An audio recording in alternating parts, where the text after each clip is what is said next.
Acha. So today this product that you see, the top small box will get given to DoD Defense, US Defense. This other box we already used in NPCI. And this other quantum key distribution is already being used by Indian Army and Indian Navy. Acha.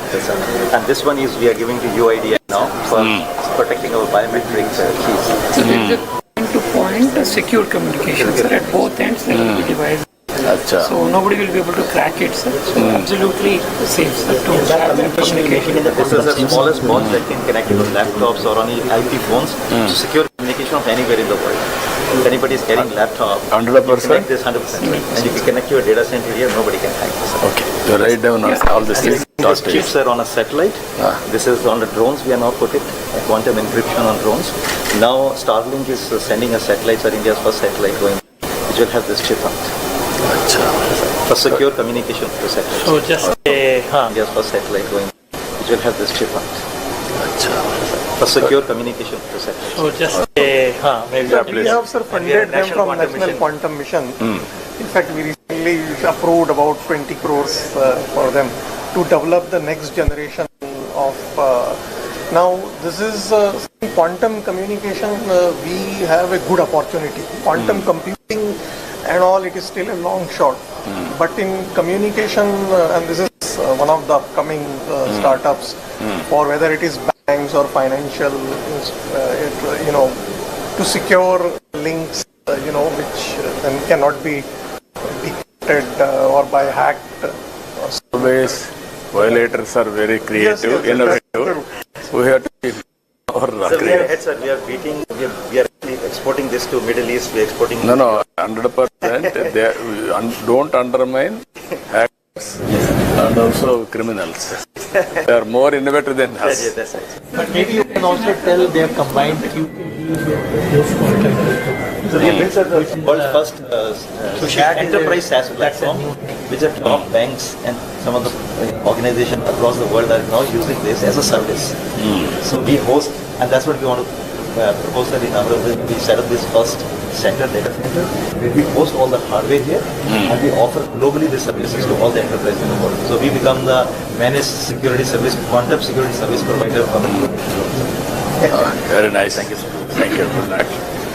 Hello. This time we are quantum technologists. We are quantum materials.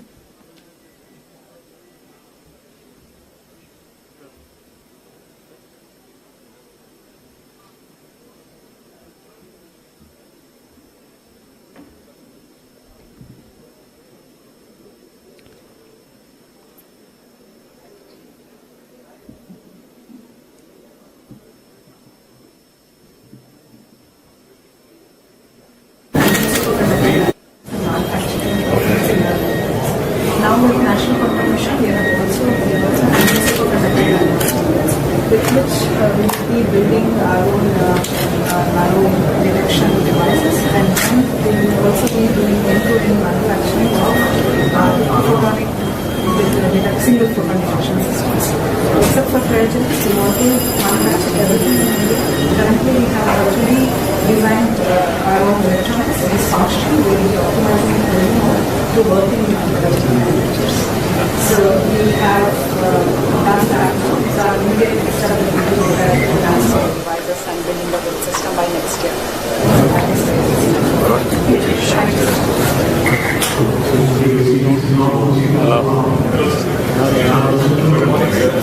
We have PhD students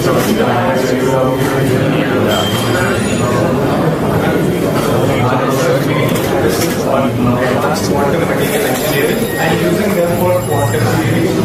So as you may know, in order to perform quantum computation or quantum science, we need to go down to very low temperatures like -272 degrees Celsius. And in order to do that, we require hardware backing, and we have fundamental and foundational works in this field as well. So this is a customized solution that we have built, and this is very customized to the kind of research that we do, which is developing advanced quantum materials, studying them and characterizing them. So the kind of devices that we study, so called molecular beam epitaxy or the cryostat, is what we have built in-house. And this is a kind of technology which is not developed in India. And this is the prototyping of which is in-house built in KIFR Hyderabad. And we are thinking of going and expanding towards more industrial areas. So you are from which institute? Tata Institute of Fundamental Research, Hyderabad. Tata. So Bombay has another institute in Hyderabad, which was started about 15 years back. It didn't take off that well, but now they've got your TPR, everything. So there they have about, I think, 50 to 60 faculty, right? Yeah, there are a lot of faculty. So I think the point they are saying is that all these cryostats which work at minus 272 or something millikelvin, they are all imported right now. So the need of the hour is. So sir, in our lab, we have actually built these So cryostats. if they can take their research thing to commercial thing, that is the big one. Yeah, so because we are trained, the students are already trained in these systems, and in India nobody is manufacturing them. Now same management is involved in quantum computing also. So we already have the. Just now I spoke to Chandrasekhar. He is very keen to take to the logical conclusion. Let us. Thank you, sir. Thank you. Good luck. Hello. You tell. We are making the quantum computers and quantum sensors and quantum communications and all. So in our lab, IIT Delhi, quantum technology lab. So these are some modules. To enable these technologies, we need a high precision diode lasers. So there are some lasers. So this is the one laser and this is blue laser and this one is the green laser. So we hold the atoms. So here is a 4 atoms in ultra high vacuum chamber, 10 to the power minus 9 milliwatt temperature. And then we trap the atoms around 12 microkelvin. Then we have to load the atoms in optical filters. So these are the qubit array of 100 by 100s. And then we are manipulating the some bit bulb blockade and choose this for the computing and simulations. And also we are making field deployable quantum sensors for gravity measurement and for atomic magnetometer for small scale magnetic field. And this setup is particularly for using for trap the graphite particles and also application in biological science for the single cell analysis and all. And we are also developing some educational kits for the laser conductivity to sell in the educational institutes in the colleges because all educational institutions. Yesterday I was telling this gravimeter thing. Yeah. They have to now make it portable. So at the lab scale, essentially you cool the atoms, make it like say 500 atoms, and then you drop it. The way and then you split them like light. So the point is all of this now in few labs, including theirs, have been done in 4 or 5 places. So the challenge which we have given all of them is to make it portable. Because once you have a portable thing, then you can take it to ship, anywhere. you can take it to defense installations and all. So that is their challenge in the next 2-3 years. Let us see. Then how many institutes you are able to, as on today, quantum and ecosystem players, how many institutes are So working? 40 plus. 40 plus. Yes. And all are collaborating. That is also important. Networking So always. this mission has a uniqueness. It's not individual PI. Yeah. No. Yeah, that is important. So in each hub there will be about 40 researchers. What about other countries? Which is leading as on Sir, today? currently In national, type of total ecosystem. Yeah, so I think in the national quantum mission type, the having mission, Germany is having, 5, 6, but having, 5, 6, but where are they? US is really, if you look at the recent 2024 report, which has just come a few days, 2 days back. Okay, let me say it not to be quoted. India is right now at 9th place in quantum, or 7th place depending on the way you count. Our goal is in the mission from 7th to 3rd. So the first one is US. They have a good margin because they started early also, and then we have China and France and Germany. So our goal is from 7th we have to jump 3rd. So how many years? Sir, we in next 4-5 years, I think. 3-4 minimum, because sorry, I was saying in sensing and communication, we can really be the top 3 in next 3 years. Yeah. And in computing, if we focus on algorithms for the first 3 years, we can make a difference. The way we did in software as a service. Yeah. That's where our strength should be also, because now you can buy time. Even before your computer comes here in 1 year, we should make Only problem is even IT software also we missed products. Yes, That yes. is the biggest challenge Yes, now. exactly. Yes, yes, yes. I always used to tell for the last 30 years, even now we are not moving. That is where we are having money and also scaling. We didn't do that like banking software or like what Germany thing is. All that they took the lead. This is where we had to create challenges for our youth Yes, yes. and institutions. Then they had to Yes. break through. Now earlier nobody used to understand that is different, but now you are all there, Yes. and PM and all of you. What are you doing? Sir, these are the quantum labs. Communication. These are the labs that we would like to set up across engineering colleges. This is for the SSB minor program. So AICT has already launched a minor program, sir. Already 9 universities from Andhra Pradesh have So they have developed small, what I call teaching labs, for students and other things. And now we have launched that program also for setting up the teaching labs. You are having any programs, sir? Now you are giving for institutes. That is one. And also we have to bring brilliant boys, institution of excellence, out to sync. Hub and Yes. spoke model. Yes, that we are doing now. In National Quantum Mission, we are following the hub and spoke model only, where we have set up the hubs in the established institutions, and that is how these 40 institutions plus startups are involved. So that is why I said that in the quantum teaching lab now we plan to set up in about 75 to 100 engineering colleges across the country. Yeah. So these kind of, almost 60% of the lab equipment is here, sir, in this space. So already You give us 15-20, we will experiment. We will take a leapfrog. We will inspire people. Hello, sir. Hi. Tell we are me. one of the very few companies that have a real-time quantum application, quantum-inspired application. So what we essentially do is financial portfolio optimization. So we use Fujitsu's DAU quantum-inspired technology. It's a digital annealing unit. So it contains around 8,200 bits with a 64-bit processing power.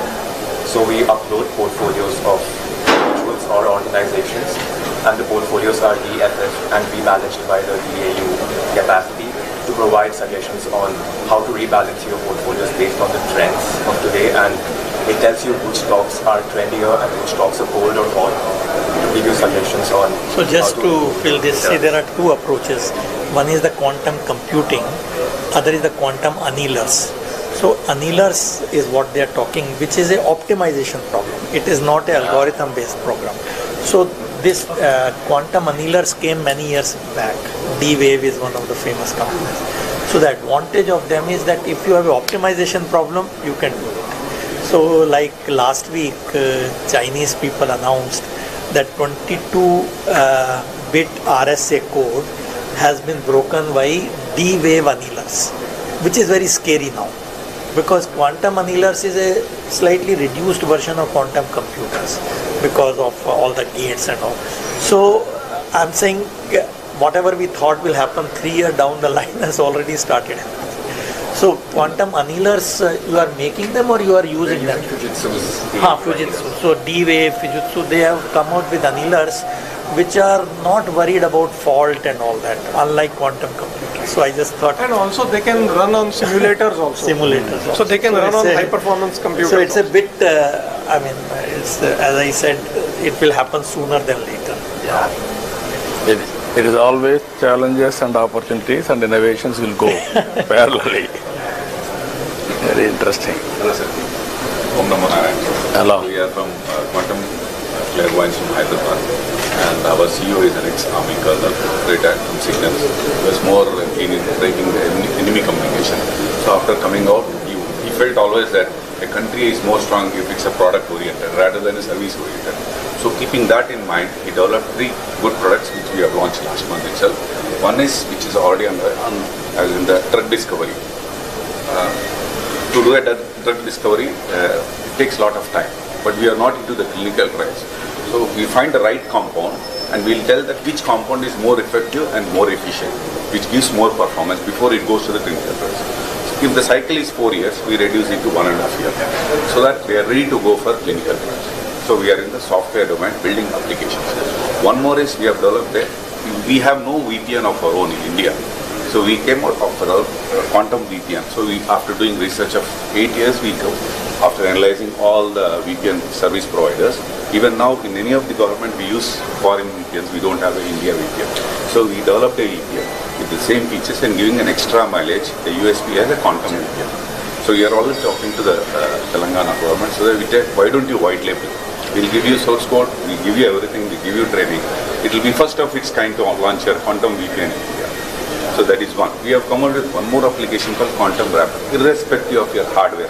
Tomorrow if quantum computer becomes a reality and it can also be broken. So we use the PQC, post-quantum cryptography, and we ensure that any of your existing applications or your hardware can be made quantum safe. And we can show you a proof that what was it before and what is it after we use the quantum. So this is using the NIST? Yes, NIST approved. Crystal Kyber. Yes, and we have already... So NIST has approved out of the 4, one of them, which they gave a challenge for about 4 years to break it. If you can break this, then they'll give you some money. So in 4 years, it will be broken. Ethical. So in last year, they declared that US ecosystem will support this NIST-based Crystal Kyber and Crystal this thing for signature verification and content. So all over the world, people are now saying at least it is safe for now. We don't know after 5 years, but India also not 5 years, even tomorrow. NIST has come out with a regulation that irrespective of any application. So this will be a thing. So this NQM has set up a quantum safe committee to look at all these financial sectors and so on, and adaptation of PQC and so on. So I think this is again where I think this Valley can... We can take a challenge, sir. We'll give our own VPN. We can white label it as Andhra's VPN and we can... So you can talk to SETS. You know, there is an institute called SETS. You can work it out. All applications you can go through. Wherever it is applicable, we'll adopt it. Hello. Please. We are founders of the company. Sir, we would like to thank you. We are the only company which started from Fintech Valley Vizag back in 2018, the government grant. Okay, so this is the only quantum company which started from Vizag. And now, sir, we are actually 40 plus team members, and we work in the field of quantum safe communication. We are delivering our hardware-based systems to the government of India, Ministry of Defense, and we have been also kind of this is the fastest commercial grade QRNG available in the country, and we work very closely with defense. So post the disruption in the Fintech Valley, we had moved to Bangalore, but we would want to see that how we can grow within this quantum village, quantum valley, and how we can actually be also doing skill development, because the quantum, there's a lot of skill deficit. We do not have the right people with the training. Right, so while we are giving it for the armed forces, we have a lot of opportunities to do skill development, also create local opportunities, and we also want to see that how we can also help us grow together. Right? We'll work it out, the ecosystem. Thank you. Good afternoon, Sandy. This company is actually started because of you, sir. 2016, Apita, Jay Garu, sir, we actually started in Vizag because we wanted to execute a defense project. And the problem statement was to create a quantum safe messaging. Built our own algorithms, indigenous, delivered to defense. Also received an award from Honorable Raksha Mantri as well. Now this is the India's first dual use technology, which is securing our defense establishments like DGDIA as well as DGMO, military operations as well as intelligence, plus getting used into the banks as well. So now it can actually secure the entire digital ecosystem part of it. So we have kind of built a platform ground up and delivered to the defense. So data at rest, data in motion and applications, all with users and device control. That is the entire full stack with software, devices and hardware. Good, excellent. Thank you. Thank you.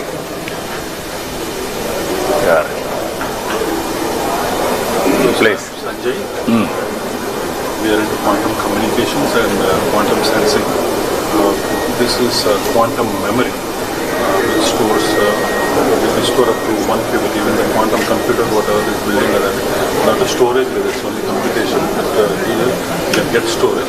There's a huge application in the area of quantum key distribution network. And we are into quantum sensing too. We are in collaboration with AMTC, sir. AMTC totally we are collaboratively we want to build a quantum biosensor for MRI. Main application of this one is for regular MRI manaki oka 10x resolution of the quantum sensor can give you almost 1000x resolution, molecular level resolution. Like it would be a game changer in the healthcare industry. Magnetometer. No, based on NV centers in diamond? In the rubidium. Yes. So there are two ways. One is that in diamond you put nitrogen as a defect. So NV centers is very sensitive. So the one set of people use that. Other one is this atomic thing which they trap, like rubidium atom. And that is also very sensitive to magnetic field. So essentially you are mapping the magnetic field. So like in nanotesla or picotesla, depending on whether it is portable or not. So this is something again in the NQM also we want to take it to the next level. Yeah. But more important is to make it portable. Yes. Because that's... we have already started POC with AMTC. Jitendra Sharma. You are working there? Yes, sir. We are in... Okay, that's great. Hello. Please. Hi. Carry on. You can explain. So we are actually building components and hardware that can manipulate and measure light. And this is very important because we have a big problem in India. Is whatever you see here, all of this is coming mostly from outside India. What we are doing is basic components from the detectors, the wires and the optics. We are building here within India, which will make us a sovereign capability in quantum. So if you see, the whole ecosystem will probably be a partner or a customer for us someday. So this is Cornerstone. As on today, with all these things, how much we are able to import? What is the percentage? I'll tell you. In quantum computing, the import component is almost 80%, 70 to 80%. In quantum communication, the single photon detector and the photon source, right now it is imported, but we are almost like 7 to 8 labs have come to a very high level. So now we need a manufacturing capability. Once that is done, it's like 95% we will be using. But in computing, it will take a little bit more time, because in quantum computing, people are still not convinced that the cryogenic is the right way to go. Like this, what you saw, millikelvin. Because people are working on photonic qubits now. Once that becomes a reality, actually it will work at room temperature, except the detector which will be at liquid helium. And for the sensors or NV center, the diamond itself, that is being imported, which can also be done. So Surat people have started doing, because Surat we have this diamond industry. So they have, for them this business is too little. So whereas their other usage is much more. So there is a commercial challenge. Very interesting challenges, but we have to break through. So we will have to give probably gap funding. Viability gap funding you have to give and then make it viable. Commercially. So that is where I think, so in that you will be surprised, the seed to grow a diamond is important. So actually in the last meeting with PM, in another meeting, he gave a challenge. He said, launch something on making the seeds for the diamond, which looks so easy, but it's not easy. I don't know how he knows it. That's amazing. Always he is listening so many innovative ideas and he is giving challenges. Good morning, sir. I'm Ravi Kuvala, Managing Director of Quantum Biosciences. So we are using the same nano diamonds for healthcare problems. So we have partnered with the MD Anderson Cancer Center and Indian Institute of Science. What we are looking at is how do we optimize cancer therapy. But the more exciting thing for us is to come to Andhra and focus on rare diseases like the kidney disease problem that are the unknown region, and apply the quantum sensing using to solve such problems. because that will be very local and nobody would have done the integrated biosensing and focus on a local problem that will have a global impact. Okay, I will be very happy to associate. Ask health department to work it out. Actually, another application of quantum sensing for healthcare. Yeah, I mean, This has the potential to really make a lead actually. No, I wanted to use it. I'm going with Bill Gates Foundation also on healthcare, total end-to-end, preventive, curative, real-time monitoring. So this has I was saying yesterday, these two areas, quantum sensing and quantum communication, we can already take the lead. We'll make it more viable and so scaling. Full product, not only this thing, but because it also will have a lot of AI components after the data. So this AI, fortunately, we have good capabilities now. You work together, we will produce a proof of concept, then scale nationally. So we can do that. We'll not only this, every application, we will make it a So have we supported applicable. them under quantum missions? No, not yet. So maybe they should. Yeah, you work, what all possible you do, what all you wanted to experiment, I will do. Little bit contribution also will contribute. And ultimately that ecosystem and also proof of concept we have to establish. Then take off. Gentlemen, we have the gracious presence of today's Chief Guest, Honorable Chief Minister of Andhra Pradesh, Sri Nara Chandrababu Naidu here. And welcome today's Chief Guest, the visionary leader, Honorable Chief Minister of Andhra Pradesh, Sri Nara Chandrababu Naidu garu, and also Honorable Minister for IT and Electronics, HRD RTG, Sri Nara Lokesh garu is also here. Hearty welcome, sir. ఈనాటి కార్యక్రమ ముఖ్య అతిథి గౌరవనీయులైన ఆంధ్రప్రదేశ్ రాష్ట్ర ముఖ్యమంత్రి వర్యులు శ్రీ నారా చంద్రబాబు నాయుడు గారికి ఈ వేదిక హార్దిక స్వాగతం పలుకుతోంది. Hearty welcome to the visionary leader, the chief minister of Andhra Pradesh Shri Nara Chandrababu Naidu garu. Honorable CM sir is introducing the delegates on the dais.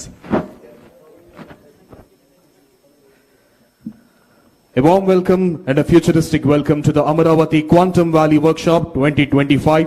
A convergence of minds, ideas and innovations under the visionary theme envisioning Amaravati as a global capital for quantum technologies.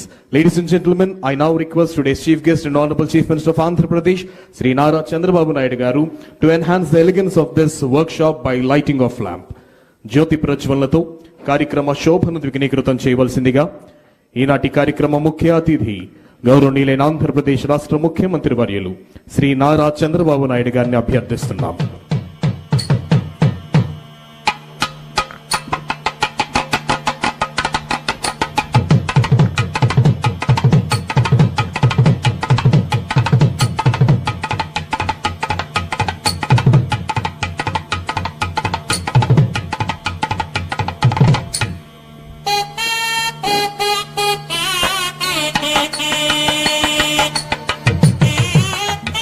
In the world, today we are not just in the conference hall, we have stepped into the future. In the world where data moves at the speed of light and computation defies classical limits, Amaravati rises not just as the people's capital of Andhra Pradesh, but as the emerging quantum capital of the world. I request everyone to please be seated. Ladies and gentlemen, let's take the pride in knowing that Amaravati, the heart of Andhra Pradesh, is ready to spearhead the next quantum leap in technology, thought and transformation. So dear guests and everyone, fasten your intellectual seatbelts, open your minds and get ready for the journey beyond the time and future. Welcome to the future, welcome to Amaravati, welcome to Quantum Valley 2025. In connection with this, I would love to call upon the Secretary to Government, ITE and C Department, Government of Andhra Pradesh, Sri Bhaskar Kattamaneni IAS, to please come forward and propose the welcome address. స్వాగత ఉపన్యాసం తెలియజేయవలసిందిగా Shri Bhaskar Kattamaneni IAS గారిని అభ్యర్థిస్తున్నాం. Thank you.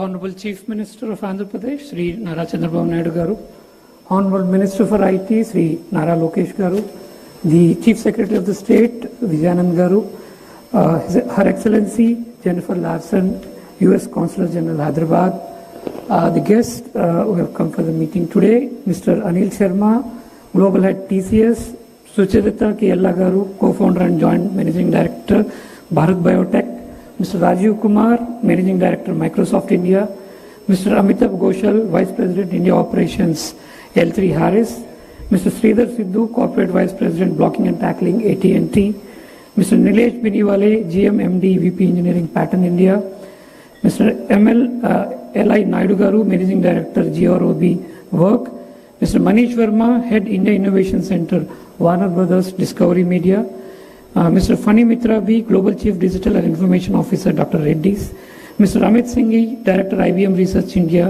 and CTO, IBM India and South Asia, Mr. Rahul Sharma, Managing Director, USIBC, Air Marshal DC Kumaria, retired, formerly Vice Chief of Indian Air Force, Military Advisor to BAE Systems India, Shri Sandeep Patil, Managing Director, IBM India Private Limited, Shri Crowder, Vice President, IBM Quantum Adoption, IBM India Private Limited, Sri V. Rajanna, President, Technology, Software and Services, Tata Consultancy Services, Shri M.V. Satish, former whole-time Director and current Executive Committee Member, Advisor to CMD, Larsen and Turbo, Professor V. Kamakoti, Director, IIT Madras, K.N. Sachinarayan Garu, Director, IIT Tirupati, and sir, the distinguished guests from Delhi who have come here to be with us and have been always supporting the mission. Sir, Professor Abhay Karandekar, Secretary, Department of Science and Technology, Government of India, Professor Ajay Kumar Sood, Principal Secretary, Advisor to Government of India, and my colleague Kona Shashidhar who has come, District Collector, the Municipal Commissioner, the other officials and all the dignitaries who have come, dignitaries from academia, the University Vice Chancellors, Registrars and the teaching faculty and the students in the areas of quantum technologies, and also the corporate companies who have come here, who have been using the technologies and will partner with us in using the technologies and algorithms to take the nation forward, and the members of the media who have come here. I heartily welcome all of you to this first workshop on the quantum technologies and quantum computing. Sir, in fact, when history is made, nobody actually on that day understand what is being done. I think today is one occasion where we are taking a leap forward, a leap of faith in the leadership of the Honorable Chief Minister and our IT Minister, Union Government. We are taking this challenge to take the India into the next millennia through the quantum technologies. The Amaravati Quantum Valley is the first step in that. In that, all the quantum technologies, the emerging technologies in terms of quantum computing, in terms of quantum sensing, quantum communication, quantum metrology, and also the quantum chips, as well as the preparation of a large number of projects for the lot of startups that are coming in, commercial companies which will be using these technologies like pharma, automobile, metallurgy, and other kind of cutting edge technologies that would be used. Today is an opportunity for all of us to get together here, discuss. Sir, in the morning already from 8 o'clock to before you arrived, sir, we had 3 round tables in which the experts from the area of quantum communication, quantum technologies, quantum sensing, metrology, and startups, and also from the universities have discussed the way forward, and which will formally present at the end of the session, sir. And after these sessions, again, there are 3 technical sessions in which all the subjects will be discussed threadbare. We aim to prepare a roadmap for the quantum valley of Andhra Pradesh, and with that, the entire quantum movement for the India as a whole. We aim to not only create jobs but also revolutionize the various sectors in that. We want to give new technologies, new algorithms to solve problems, create new products, new services for the humanity as a whole, not only for India or the state. We want to be the focus and we want to be the center of the universe for the quantum technologies for the humanity to come. And we take this opportunity to again to welcome all of you, and we hope that all of you have a good discussion and have a lot of understanding, and you take away a lot of knowledge and a lot of philosophical thinking, because quantum is not only about technology but is also a lot of philosophy. In fact, quantum is also mired in our Indian mythology, also in our manuscripts also there are elements of this. So we hope that all of you take these elements back and we hope that we make your time here worthwhile, and all of you go back with a lot of knowledge and a lot of enthusiasm and a lot of motivation to take the technologies and the system forward. Thank you.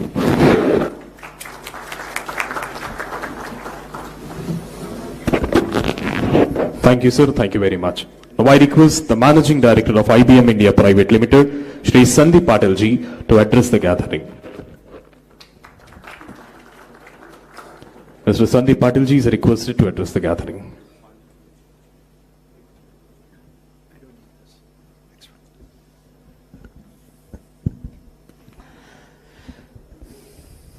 Thank you. Honorable Chief Minister, Shri Nara Chandrababu Naidu Garu, Honorable Minister, IT Minister, Shri Nara Lokesh Garu, government dignitaries, distinguished guests, several friends, ladies and gentlemen. Very good morning to you all. First of all, I'm truly honored to be here for this momentous occasion. This may be the first time that we are seeing a quantum technology workshop at this scale. I haven't seen one in India thus far. And I would like to start by congratulating the Honorable Chief Minister for envisioning the Quantum Valley Tech Hub in Amravati and aligning it with the National Quantum Mission. We have all witnessed the phenomenal contribution to India's IT revolution that he has contributed to in the 90s under his leadership.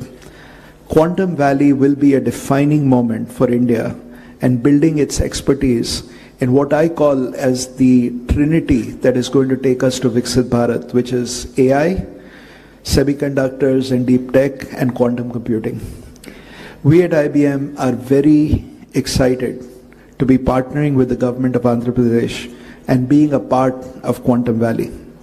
Now we have been investing in quantum computing for decades, and as quantum hardware advances, the opportunity to develop algorithms that bring us closer to quantum advantage, that is to truly take advantage of quantum technology to solve real-world problems that traditional computing cannot, that is the moment before us. And that continues to grow with the development of ecosystems and the advancement of this technology.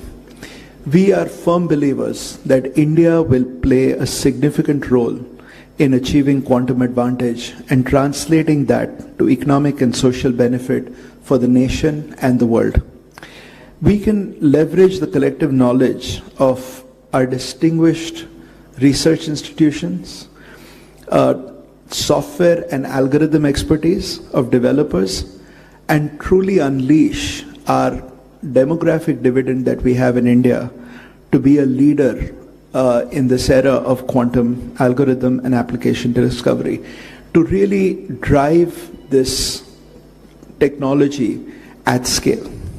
Quantum Valley at Amravati will bring these creators of quantum applications together with the adopters across industry, government, to enable ideas to go from lab to market and create a vibrant ecosystem that truly scales this technology.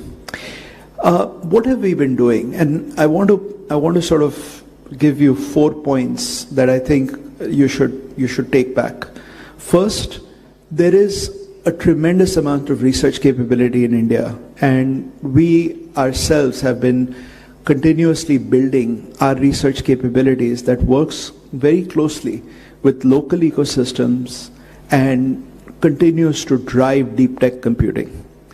Second, there is a tremendous amount of workforce that we have in India that can be unleashed. We have been enhancing that workforce, and I'd like to share some numbers with you that I actually find fascinating. Since 2021, more than 200,000 quantum enthusiasts, and I say enthusiasts because it's difficult to test their capabilities just yet, but 200,000 quantum enthusiasts from India have accessed IBM quantum learning resources. We make that available, and there's a lot of people that have actually taken advantage of it. And approximately 25,000 students have taken the courses on quantum computing that have been offered jointly by IBM and IIT Madras on the NPTEL platform. AICTE is also introducing a minor course on quantum computing for undergraduate students as a part of this initiative, and we have trained more than 900 faculty members on quantum computing fundamentals. To unleash this technology, we need the workforce and the experts to truly take advantage of this technology. Third, we are driving cutting-edge research and algorithm discovery by empowering India ecosystem to access the most capable quantum systems and resources. Fourth, we are supporting economic growth through industry engagement. There are startups like Boston QPSI that are using our quantum technology to boost the performance of complex engineering simulations using Qiskit libraries, simulators, and IBM quantum systems. LTI Mindtree is a part of our quantum network globally, as well as Tata Consultancy Services that have actually partnered with us to really scale this technology here in the Quantum Valley. And lastly, the government, I think, is now becoming very, very active in this space, not only at the center, but more importantly, right here in Andhra Pradesh. And we are excited to bring our most advanced quantum computer, IBM Quantum System 2. You can see that is a model of it right here, to Quantum Valley at Amravati. And please take time to take a look at the replica. So as quantum system arrives on Indian soil, quantum experts and developers will have an opportunity to build world-class quantum algorithms, which is what the need is right now around the world, and applications that will address real problems for India and the world. And we will do that from India. That is why I believe that this is a defining moment for India, and the onus is on all of us here to actively engage in this initiative and contribute towards the success of Quantum Valley and realize the vision of Viksit Bharat.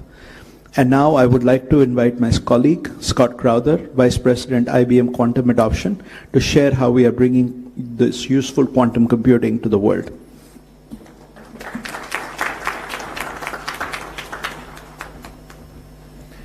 Good morning.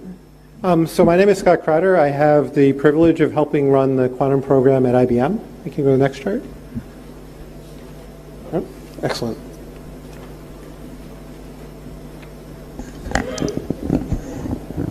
Our mission at IBM is to bring useful quantum computing to the world. So it's been 100 years since man discovered quantum mechanics. It's 2025 is the 100th anniversary. We believe quantum computing will be the second great revolution in our leveraging that understanding of quantum mechanics for societal good. The first one was understanding that nature is discrete or quantized. And based on that understanding, we developed MRI machines, lasers, semiconductors, which have had a transformational impact on all of our societies and have had tens of trillions of dollars worth of economic impact. Quantum computing will be the second revolution based on the understanding that we can leverage the mathematics of quantum mechanics, the math of nature, to do computation in a completely different way. And this will allow us to approach problems that classical computers are not really that good at solving, that binary arithmetic is not good at. So what kind of problems are we talking about? One of these areas is simulating chemistry with a lot better accuracy than we can do today with our approximate methods we use with classical computers. And this can be used in a wide variety of fields. We leverage chemistry in a lot of different spaces in a lot of different industries. So it's things like coming up with new battery chemistry, which is going to be incredibly important for us going forward from a green energy perspective. It'll be coming up with new chemicals and new materials, whether that be fertilizers or whether that be better understanding of the biology, the chemistry of biology to understand and build better treatments and pharmaceuticals for our patients. The second area is using the ability for quantum computers to do linear algebra in exponential spaces, and I realize that for most people that doesn't mean a whole lot. But basically, by leveraging that kind of math, we can also approach other kinds of problems that have huge implications for society and our industry. So one of those areas is to find patterns that look completely random to our classical methods, but with quantum methods we can find that pattern. This is actually where Shor's algorithm, which is famous because we need to change all our asymmetric cryptography because of it, but it also has applications in a lot of different industries for anomaly detection, fraud prevention, and things of that. But also to use that same kind of math to do a much better job for complex optimization. So this has also a lot of applicability across many different industries, including finance for portfolio optimization, as well as logistics across many different industries. So what do we need to do in order to bring useful quantum computing to the world? Well, the first is we need to build computers that can run these new algorithms, and that's what we focus on at IBM. The second is that we need to basically do algorithmic discovery and understand all these applications and where they can be leveraged and do the work of research on those. And this is where it's really important to build ecosystems and communities in order to understand how to do this and to drive that algorithmic discovery. And that's why we are so very, very proud of being part of the Quantum Valley here and why this ecosystem building is so important. I'm going to wrap up pretty quickly here, but just give you a feel for where we are in the technology. So we've established 3 big milestones. The first we achieved a couple years ago, which was what we call established quantum utility. What that means is our quantum computers are now big enough and powerful enough that we can run quantum algorithms or programs that you cannot run on the world's largest classical supercomputers anymore. That doesn't mean it's better than any other classical algorithm that's out there, and that's our next milestone, quantum advantage, where the outcome of running something on a quantum computer is better than anything you can do on a classical computer. We have stated we're going to achieve that by next year. It might be from IBM, it might be from one of our partners, it might be from the industry, but we believe the industry is far enough along that we will achieve that within the next year.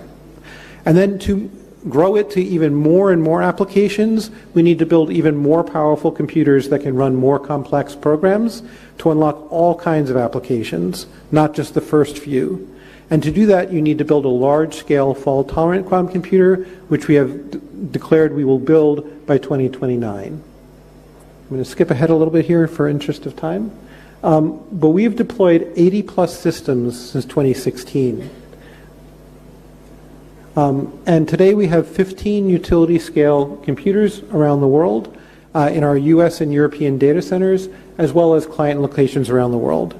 And we announced earlier this year that we are going to put a system here in the Quantum Valley to basically help drive the ecosystem here in India.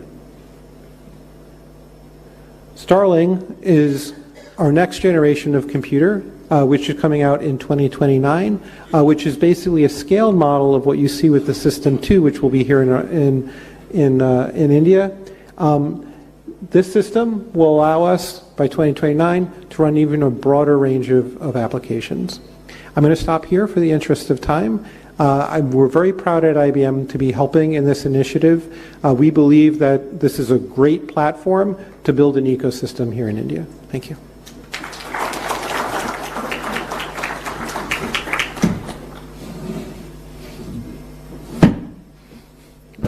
Thank you, sir. Thank you very much. Now I invite the President, Technology Software and Services, Tata Consultancy Services Limited, Shri V. Rajan Garu, to please come forward and address the gathering.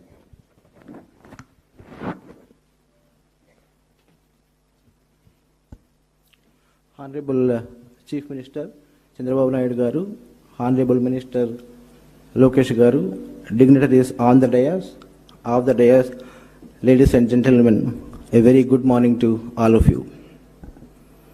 I am sure all of you agree, when you arrive in Andhra Pradesh, you can't help but feel the energy of a thriving technology hub. If you agree, please clap. Thank you. Beyond the realms of development, welfare, and investments, there is an air of cutting-edge innovation, whether it is state data lakes, real-time governance through KPIs, algorithms, now the groundbreaking realm of quantum computing.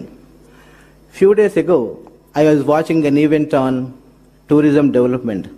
The approach to develop tourism powered by a comprehensive measurement framework was absolutely incredible.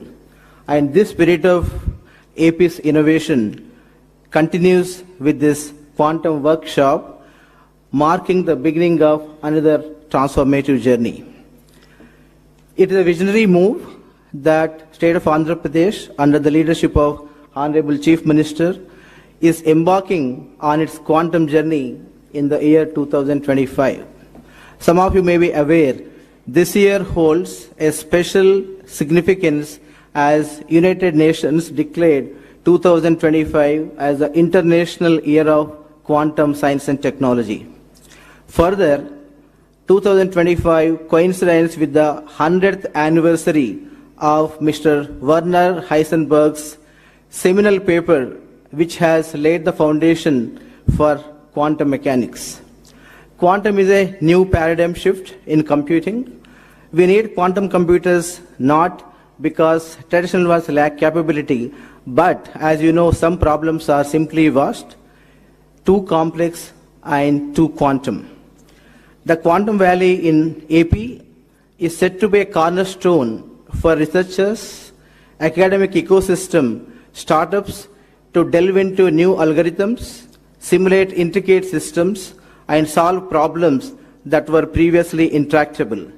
This is just not a computing infrastructure platform, but a national asset that will propel India's leadership in research and development. Quantum is inherently interdisciplinary and brings diverse fields together, whether it is physics, computing, engineering, AI, and material sciences, fostering collaborative innovation between academia, industry, government, and startups.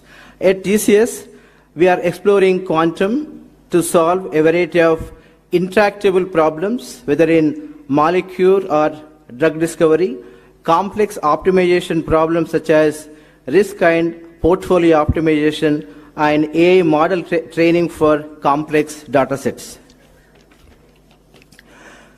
Sir, TCS is committed to supporting your vision, bringing in our research expertise, deep tech capabilities, and global partnerships. In fact, TCS and IBM have been partners for more than 50 years. Together, we aim to build scalable, secure, and globally competitive quantum solutions that serve your vision of Swarnandhra 2047 and Viksit Bharat 2047. This initiative promises to create high-end jobs, attract global investments, and cultivate a robust ecosystem in the state of Andhra Pradesh. And the state is poised to serve as the backbone of India's deep tech economy and futuristic technologies. And equally important is the role this initiative plays in talent development, as AP stands out as one of the nation's most vibrant talent hubs, and TCS is happy that we have been leveraging AP's talent pool for several years. Sir, finally, TCS enjoys a special partnership with you. We have been working with your leadership for more than 3 decades. And with your support and guidance, we have been collaborating in AP on numerous programs, whether it is State Data Lake, Real-Time Governance, NTR, Barossa, CDAP, and many initiatives in education in the state of Andhra Pradesh. We are very, very excited to expand our partnership with AP further with quantum as well as establishment of our global delivery center, which is going to deliver for multiple industries and multiple markets in Vizag very, very soon. And thank you, sir.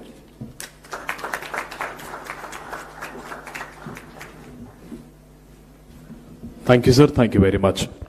Now I invite former whole-time director and current executive committee member and advisor to CMD, Larsen & Toubro, Sri M.V. Satish Garu, to please come forward and address the gathering.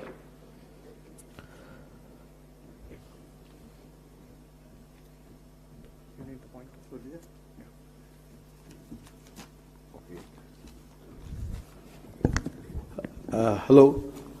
Very good morning, Honorable Chief Minister, Mr. Chandrababu Naidu Garu, Honorable Minister of IT, Mr. Lokesh Garu, dignitaries on the dais, off the dais. I think my time has been cut up. So many people have spoken about, already the quantum computing. I'll just say two things because I see a lot of entrepreneurs. So McKinsey Committee said that the market value of this quantum computing will be $100 billion. I think it should be music to all the other guys. And then also India's growing initiative, Quantum Valley, they also investing around 6,000 crores. And so the next digital revolution will be quantum. And India cannot afford to be a follower this time. And next, coming to L&T. I'll just say why L&T. I think we have been always partnered with the government of Andhra Pradesh.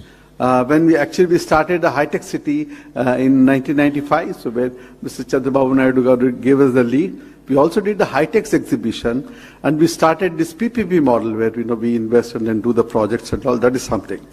And L&T is uniquely positioned, one, as an infrastructure partner.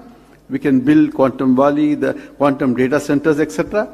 And as Mr. Sandeep rightly said, as a deep tech partner via LTI Mindtree with active quantum incubation, applied research, by translating fundamental research to industrial and societal applications. LTI Mindtree has been a pioneer in quantum applied research for over 4+ years now, and we're the first Indian GSI to be part of the IBM quantum network. We can take the map of the Indian quantum research, breakthrough to industrial problems across India and the globe. We have actually more than 700 partners across the globe. And also as a potential end user, in solving complex challenges in construction, energy, precision engineering, etc. And India has a lot of strategic advantage, actually. And one of the things is that we have millions of STEM graduates. We have a growing base of actually quantum social researchers like IITs, the IISc, the ISAR and all. And the global software, we are the leaders actually in the global software, thanks to Mr. Chandrababu Naidu. And also we also have the government push and the policy readiness. I think that is very, very important. And we also have the academic and startup momentum, everything. Next is what way that L&T can help the government and the world at large, the quantum journey. L&T and LTI Mindtree are fully committed to actively support co-developing industry-grade quantum user cases, partnering with startups, building physical and digital infrastructure, becoming early enterprise adopters in complex sectors like infra, energy and all. And vision, I think with this vision actually, India should be at the center of the quantum world, and I think let us lead this revolution. I only want to say that Mr. Chandrababu Naidu would have actually fathered two global centers. One is the IT and BT hub at actually Hyderabad, and the next one is actually the Quantum Valley at Amravati. Thank you very much. Thank you, sir. Thank you very much. And I invite the Chairman of Andhra Pradesh State Council for Higher Education, Sri K. Madhumurthy Garu, to please come forward and give his message.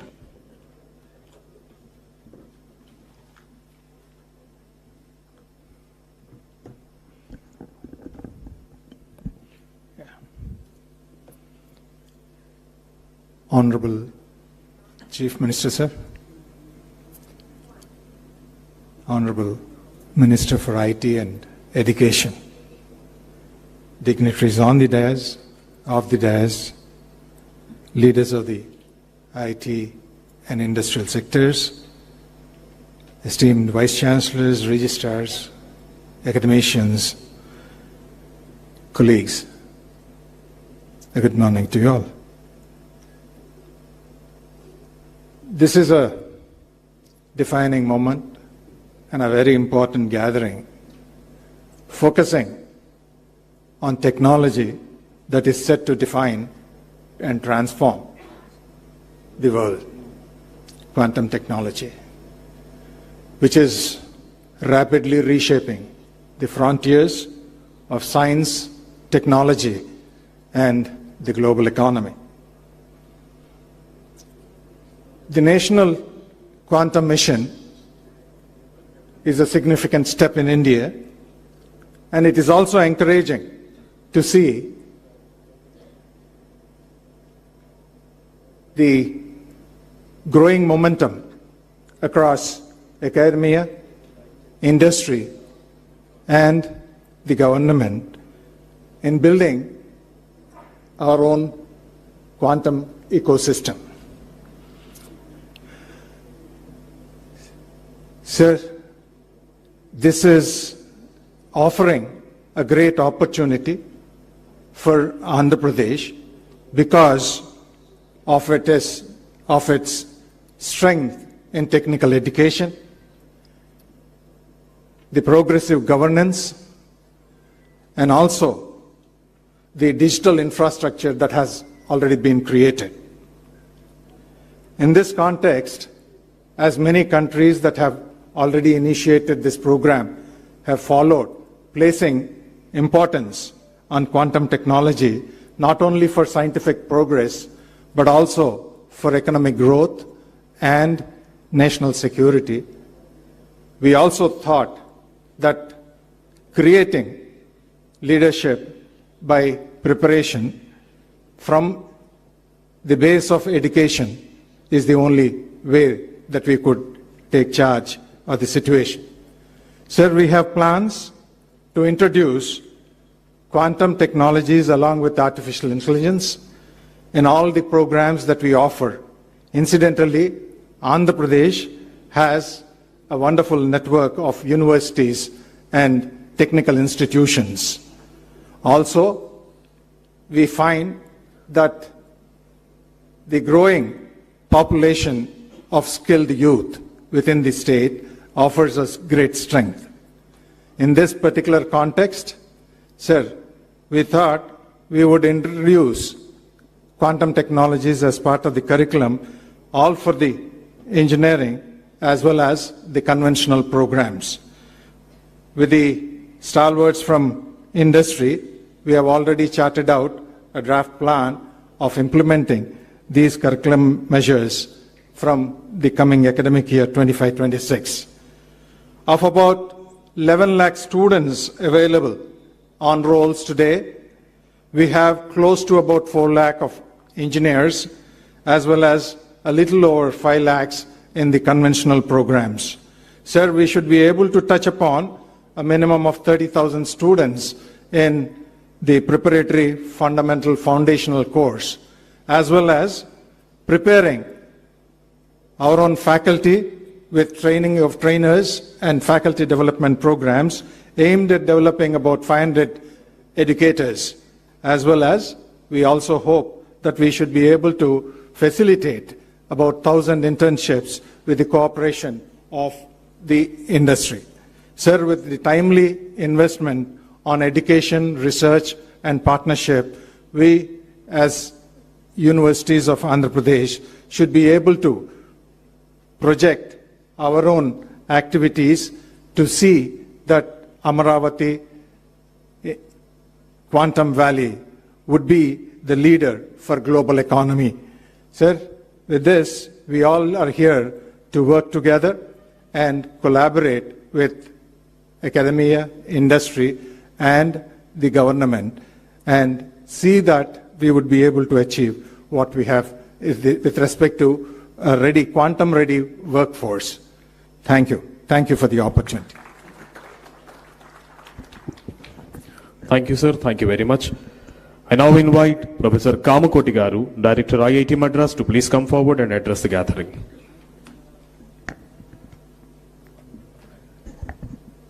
Respected Honorable Chief Minister of Andhra Pradesh, Honorable Minister of IT of Andhra Pradesh, and all dignitaries, we are very excited that Quantum Valley has been launched at Amaravati. Bharat as a country, we are to define our own quantum advantage footing. This requires a well-synchronized effort between academia, startups, major industry, and government.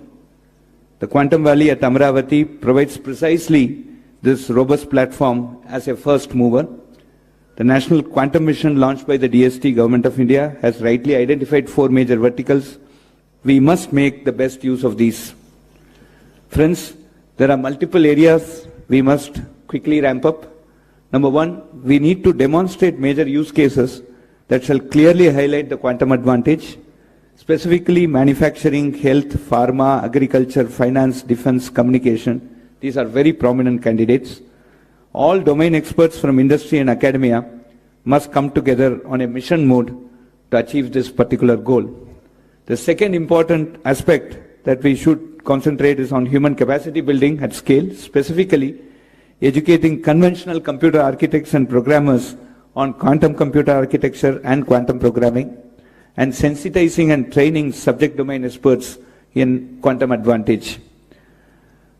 Moving to utility quantum environments at the earliest is also very crucial, and in this direction we must aspire to demonstrate short distance quantum communication and also look at quantum desktops and quantum sensing as part of smart city type of IoT projects, in addition to the quantum cloud environment that is envisaged at Amaravati.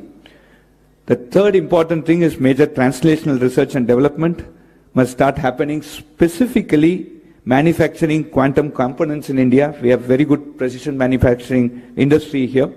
Standardization and metrology for quantum systems is also extremely important, and classical computing support to quantum computing, like the 5G, it's a non-standalone 4G plus 5G. The quantum computing for time to come will exist along with classical computing, and it needs support from the classical computing environment. So the role of innovation and entrepreneurship, and specifically startups, is extremely crucial in this direction. So let me conclude offering my best wishes to Quantum Valley, assuring you, sir, of all support from IIT Madras, and let us all put together our best efforts to ensure that the quantum computer starts physically functioning at Amaravati on January 1, 2026, and we demonstrate 100 use cases. We demonstrate 100 use cases that shall prove the quantum advantage across multiple domains by August 15, 2026. Thank you very much. Thank you, sir. Thank you very much. Now I call upon Shri K.N. Satyanarayana Garu, Director IIT Tirupati, to give his word.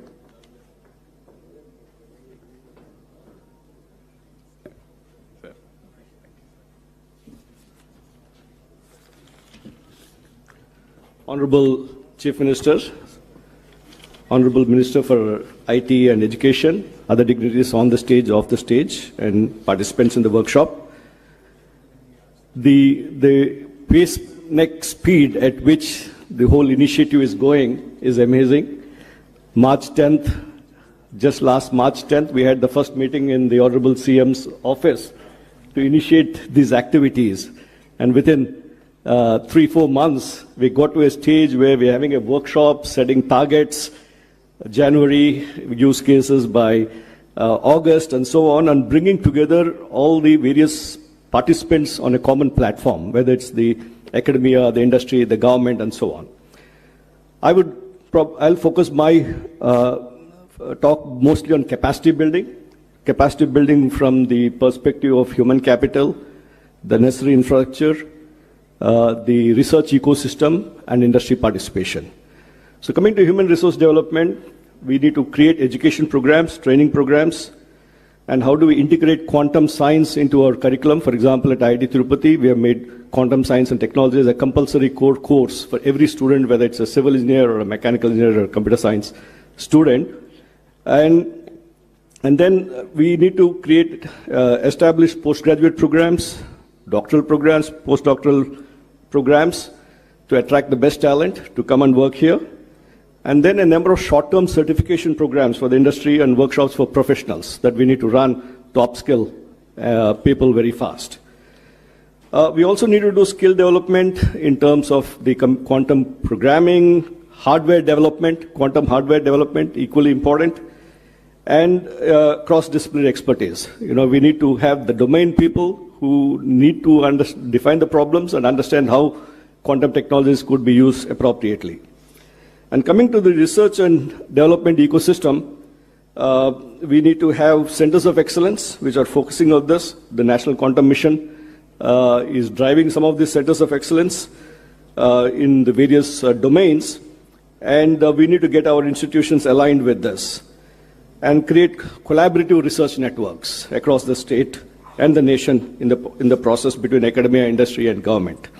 Create research centers of excellence where industry and the academia work together, not each in their own silos. And then we need to work on focused areas, whether it's quantum computing, communication, sensing, and so on, which has been already discussed about, and create infrastructure development. Setting up the quantum computer here is a step in the direction that IBM is doing to start the infrastructure development. But more importantly, we need to do this at various labs across the institutions. Today morning, we had some deliberations in the round table. We were talking about, one of the easier things is to do the lectures and software development and so on, but the hardware is where the challenge is. So how do we create these laboratories to get people exposed to the hardware part of it? So we are talking about setting up a few experience centers across the state where the institutions around can come and use those facilities because this need reasonably high investment and expertise to run them. So there are a lot of and then we need to create the test beds for prototyping platforms and the integrating with the high performance computing. And also create the startup ecosystem, work towards industry engagement and startup ecosystem. In this context, I think this aligns with the other initiative the Honorable Chief Minister is taking forward in terms of the Ratan Tata Innovation Hub. If we can integrate these activities, the startup ecosystem with the hubs that we're creating, 5 hub and spoke model, 5 spokes across the state, and encourage industry investments in this R&D. And startup incubation and various application development, which the earlier speakers talked about, and the policy and the regulatory framework, and create public awareness and outreach. Why we are doing this. For example, yesterday, I think Venkat's book is getting launched today, where he's translated Quantum Nation to Telugu, so that we get it across to people. So we need to get people along as to understand why we're doing all these things. So all this, and then create networks in terms of international collaborations.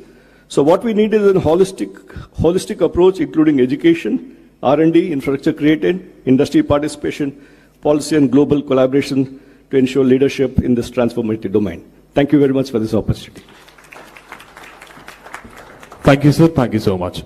Now we cordially invite Madam H.E. Jennifer Larson, Consul General, Hyderabad, United States of America, to please come forward and give her message.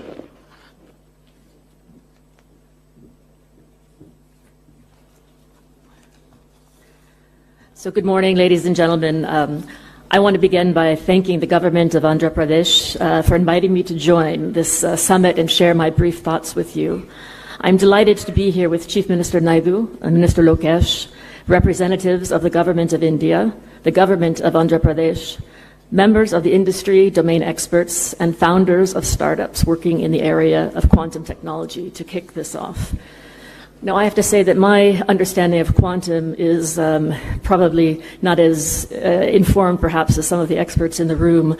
I think in a layperson's term, when I think of quantum, I kind of think about India, with so many possibilities existing at the same time. But eventually you have to choose as a foreigner, and that becomes your reality.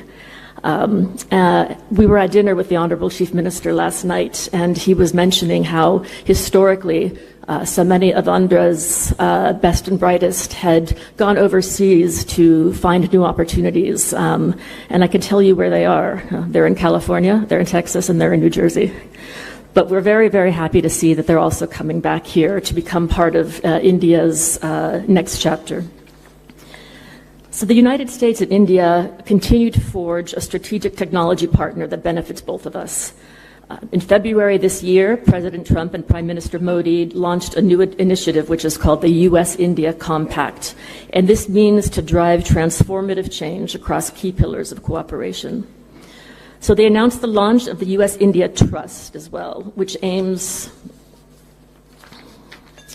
to catalyze government-to-government, academia, and private sector collaboration to promote application of critical and emerging technologies in areas like defense, artificial intelligence, semiconductors, quantum, biotechnology, energy, and space. And I'm pleased to share with you today that cooperation with India on a range of technologies, including quantum, has never been more exciting or as promising as under this initiative. Trust is building upon decades of science and technology collaboration between the U.S. and India. This includes activities under the Indo-U.S. Science and Technology Forum, which was established in 2000. For example, in quantum, the forum in 2019 founded the Joint Center for Secure and Resilient Quantum Optical Networks, which is a partnership between IIT Indore and the University of Nebraska at Lincoln to address technical challenges. In 2023, the United States and India announced a $2 million commitment to fund joint research, development, and commercialization of quantum technologies. This has resulted in funding for almost 20 projects of $120,000 each, and these included 6 awards for joint research and development in quantum. So the motivation behind the current Trust Initiative is to continue to grow the ecosystem for innovation and investments with secure supply chains between the United States and India. So we are optimistic the Trust Initiative will serve as a launch pad to further spur joint research, development, and commercialization. We have made great strides together to launch tangible quantum cooperation, and Trust will further strengthen the strategic technology partnership between the U.S. and India, a partnership that is crucial for many things, to include innovation, economic development, and national security. I commend Andhra Pradesh for laying out this roadmap for advancing quantum technology and envisioning a quantum valley anchored by IBM and TCS as part of India's national quantum mission. As I prepare to depart India after close to 7 years here, I do want to say thank you for also letting me live here with you in this universe. So thank you very much. Thank you, madam. Thank you so much. Now I invite the Chief Secretary, Government of Andhra Pradesh, Sri K. Vijayanand IAS, to please come forward and give his message.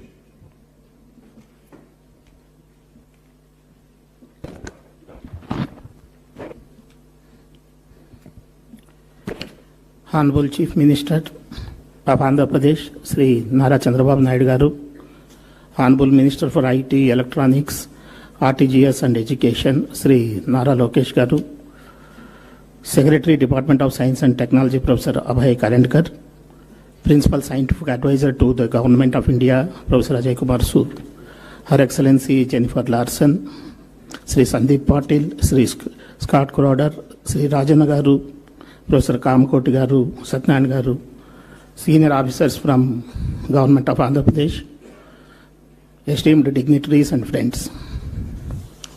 I welcome all of you to this Amaravati Quantum Valley workshop today. This workshop is being organized by Government of Andhra Pradesh. Our partners are TCS, L&T, IBM, and of course Government of India, Ministry of Science and Technology. The Andhra Pradesh Quantum Valley represents a pioneering initiative aimed at establishing India's first dedicated quantum computing and deep technology ecosystem in Amaravati. This initiative is guided by our visionary Chief Minister, Sri Nara Chandrababu Naidu Garu, whose untiring efforts to promote emerging technologies is well known to all of us who are present here. The inauguration of Quantum Valley at Amaravati is proposed on the 1st of January 2026, and this project is in alignment with India's National Quantum Mission, and it aspires to position the state as a leader in quantum innovation. This initiative also encompasses a technology park developed in collaboration with IBM, TCS and L&T, featuring India's largest quantum computer, IBM's 156 qubit quantum system 2. State universities will integrate quantum computing courses into their curriculum, with Andhra University planning to offer degree programs commencing from 2025-26 academic year. This initiative will ensure skilled workforce for the quantum industry. This project aims to enhance public services and develops India's first quantum governance framework. The long-term vision of the initiative is to foster collaboration among academia, industry and government, thereby generating employment opportunities and attracting global investments. Quantum Valley will support various advanced technology sectors, including artificial intelligence, semiconductors, high-performance computing, cryptography, cybersecurity, defense and space tech, advanced materials and photonics, etc. This includes a multidisciplinary approach. The Quantum Valley will integrate smart city features and sustainable technologies with 100% renewable energy, rooftop solar panels, green building norms, district cooling systems, EV charging and EV vehicles, etc., aiming for a renewable energy powered environment. As on today, as we proceeded with the workshop, today already in the first round table, 3 general sessions have been covered. And of course, after this inaugural session, there will be another 3 technical sessions, totally covering quantum computing, its algorithms, hardware ecosystems, sensing and communications, quantum materials and chips, capacity building, as well as the National Quantum Mission Theory. So all of us know this is one of the best initiatives taken up by the government of Andhra Pradesh, and I thank all of you for supporting this initiative, and I wish this workshop a grand success. Thank you. Thank you, sir. Thank you very much. Now I call upon Secretary, Department of Science and Technology, DST Government of India, Professor Abhay Karandikar Garu, to please address the gathering. Thank you. Thank you very much, Honorable Chief Minister of Andhra Pradesh, Shri Chandrababu Naidu Garuji, Honorable Minister, Shri Lokesh Garuji, distinguished members from academia, government, industry, startups, innovators. Let me begin by first congratulating the government of Andhra Pradesh and particularly the leadership of Honorable Chief Minister for his foresight for setting up the Amravati Quantum Valley.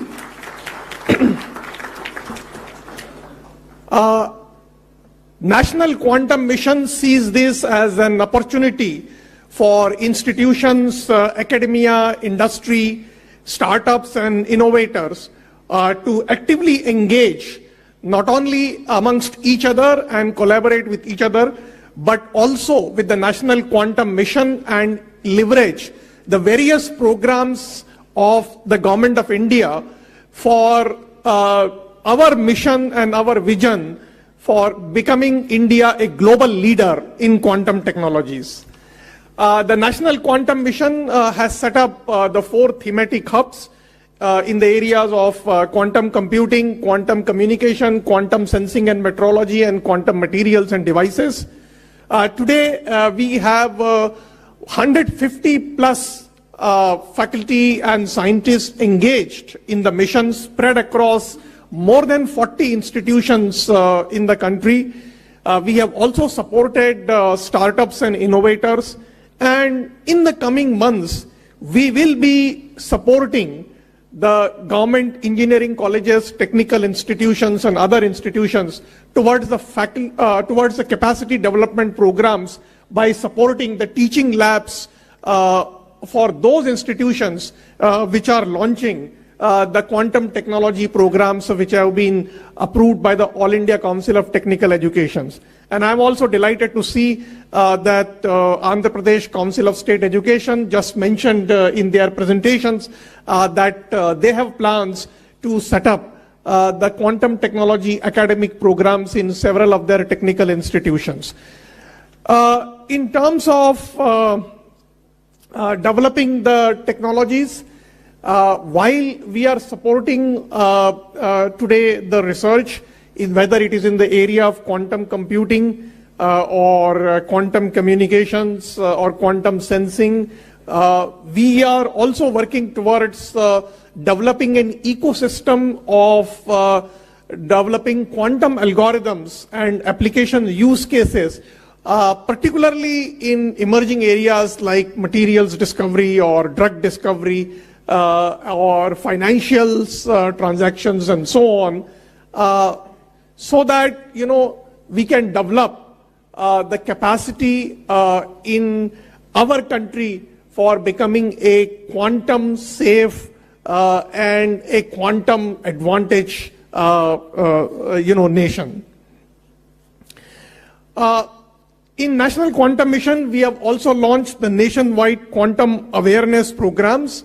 And in this quantum awareness programs, we have targeted the students, researchers, faculty, and industry for not only, building the understanding, but also developing interest towards research in the area of quantum science.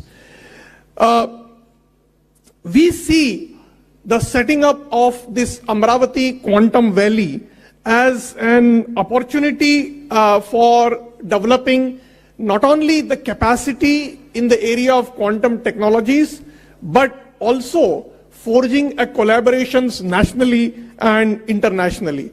From the Department of Science and Technology and from the National Quantum Mission, we reiterate our commitment to nurturing a self-reliant, globally quantitative and quantum ecosystem for India.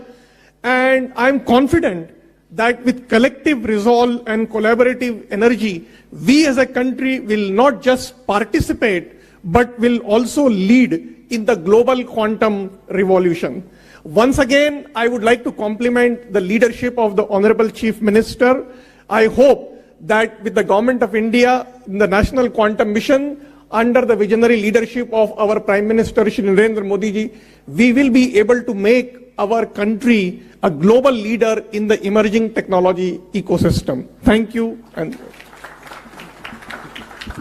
Thank you, sir. Thank you very much. Now I invite Principal Scientific Advisor to Government of India, Professor Ajay Kumar Sood garu, to please come forward and give his message.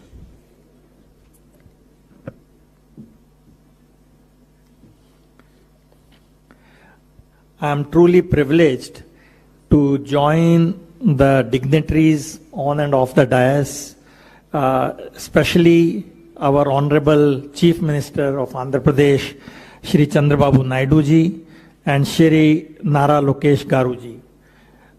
Our Honorable Prime Minister, Shri Narendra Modi ji, and Shri Chandrababu Naidu Garu ji have both strongly believed in the transformative potential of new and emerging technologies for delivering public good. So National Quantum Mission, along with other missions, and Quantum Valley at Amaravati are two examples of this vision. I would like to again join Abhay in congratulating Honorable Chief Minister for really taking this very visionary step in showing the way for accelerating quantum technology dissemination across all sectors.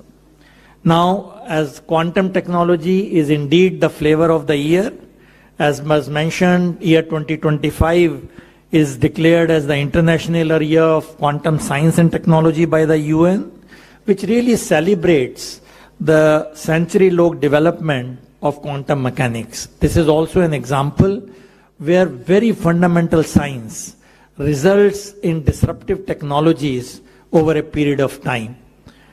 So quantum technology, as was mentioned repeatedly in the last few minutes, is really the newest technology frontier, which is a must for strategic autonomy of any country. It will indeed transform the landscape, technology landscape, over a wide canvas. It is befitting that New Amaravati should have ambitious plans for becoming a quantum technology hub in the country. So in my view, this center-state symphony clearly shows that the task of nation building is a joint center-state enterprise. We will also be the partner in realizing the larger goals of National Quantum Mission, with which our office is intimately connected. You have heard in the last 1 hour from many dignitaries that the engineering exploitation of quantum system, which is what quantum technology is, has enormous applications all across the sector, be it the financial sector, be it the security in all aspects, quantum communication, quantum sensing, and so on. So I will not repeat that. But one area which will come up sooner than later is the application of quantum computers in climate change. This is a beginning of that, because when you are dealing with billions of parameters in weather prediction, this is where the power of quantum will be useful. And the other areas which will see a huge jump in the next 2-3 years is the merger of quantum and AI, which is what quantum AI is now being referred as. And this is the kind of areas, the disruptive areas, I definitely feel Amravati Valley can make a dent in the global scene. So the list of these applications is enormous. I don't think we need to repeat all that, but one thing is very clear, that we are sitting at the cusp of huge revolution, and this is something should happen sooner than later, because the fault-tolerant quantum computers are in the vicinity of realization, really taking new algorithms, error-tolerant computation, topological qubits, and so on. And this is where I think the excitement lies, not only for the researchers, industry, but also the young team, which is really going to be the leaders in this game. And another thing, with the fact that quantum computers have become now accessible to all, including the adversaries, post-quantum cryptography has to be done at a faster scale than ever before. In addition to the NIST algorithm, which has been accepted, we should really ask whether we should be also developing other PQC algorithms from India along with the other partners. And this, I think, is another area where the synergy between academicians, mathematicians, including mathematicians, and so on, will play a big role. And I think another news which you should be hearing is the ISRO quantum satellite very soon, which has already been planned, and it will be launched soon. And this is going to make a huge difference in quantum communication. So already you must have been hearing free space tests up to 1 kilometer and so on, but this is just a beginning, and we are all waiting for quantum satellite, where this will really go to the new height.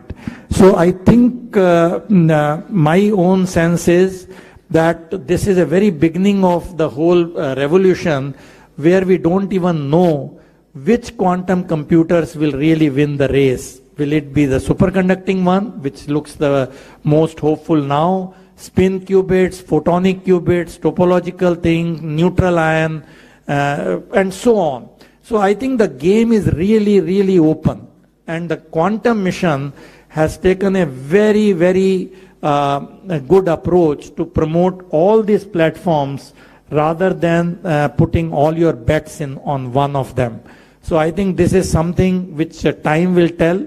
I guess this audience who have young people probably will see where this revolution will happen, but the beginning has already been done. And India, I am glad, is playing a very important role, not only in the technologies, but in the skilling of our young people. We have the demographic advantage. And this is again where Quantum Valley can make a very big impact. So I am so glad that Andhra Pradesh, under the leadership of visionary leader Shri Chandrababu Naidu Garuji, has shown the way, learning from what we saw almost 25 years back, what happened in Hyderabad.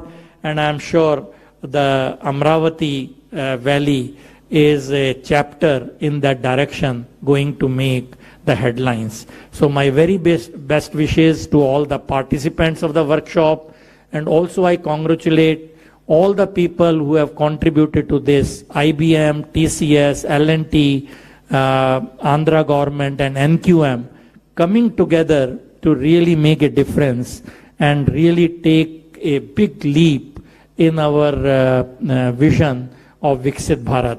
Once again, thank you very much for having me here. Thank you, sir. Thank you very much. Today, Amaravati is not just hosting a workshop, it is unveiling a vision where science meets sustainability, where quantum empowers governance, and where Andhra Pradesh rises as the global hub for quantum innovation. At the heart of this transformation stands a dynamic leader who blends tech-savvy leadership with youthful determination, driving Andhra Pradesh towards a smarter digital tomorrow. It's an honor to invite the Honorable Minister for Information and Technology, Electronics and Communication, Sri Nara Lokesh Garu, to please come forward and address the distinguished gathering.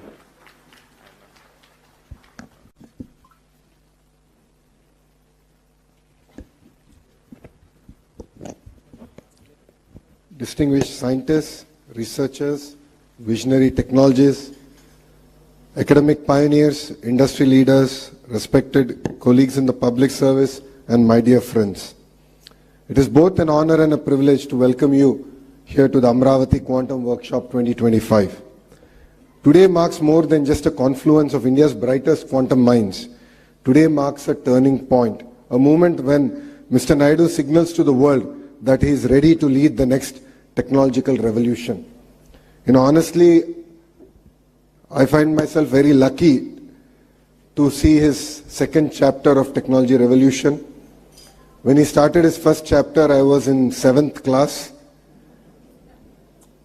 like quite a few of the ministers now. And we really didn't understand what he's trying to achieve in IT.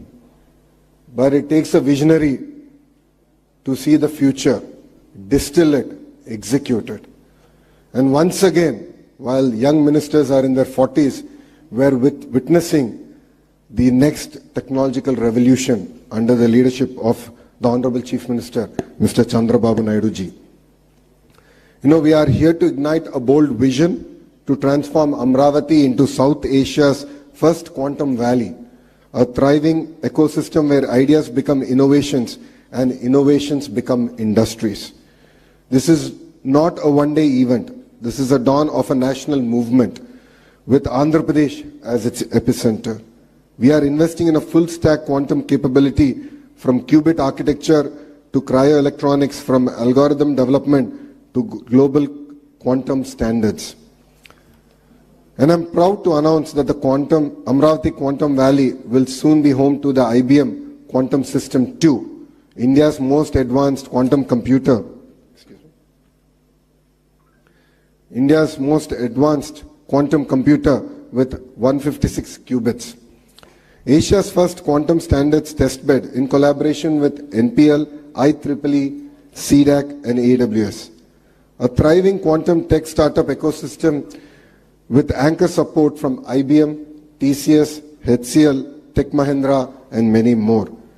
Our mission is grounded in the strategic foresight backed by the National Quantum Mission announced by our Honorable Prime Minister Narendra Modi ji and enriched by global partnerships. We are collaborating with leading academic powerhouses like IIT Madras, IISc, Purdue University and University of Tokyo.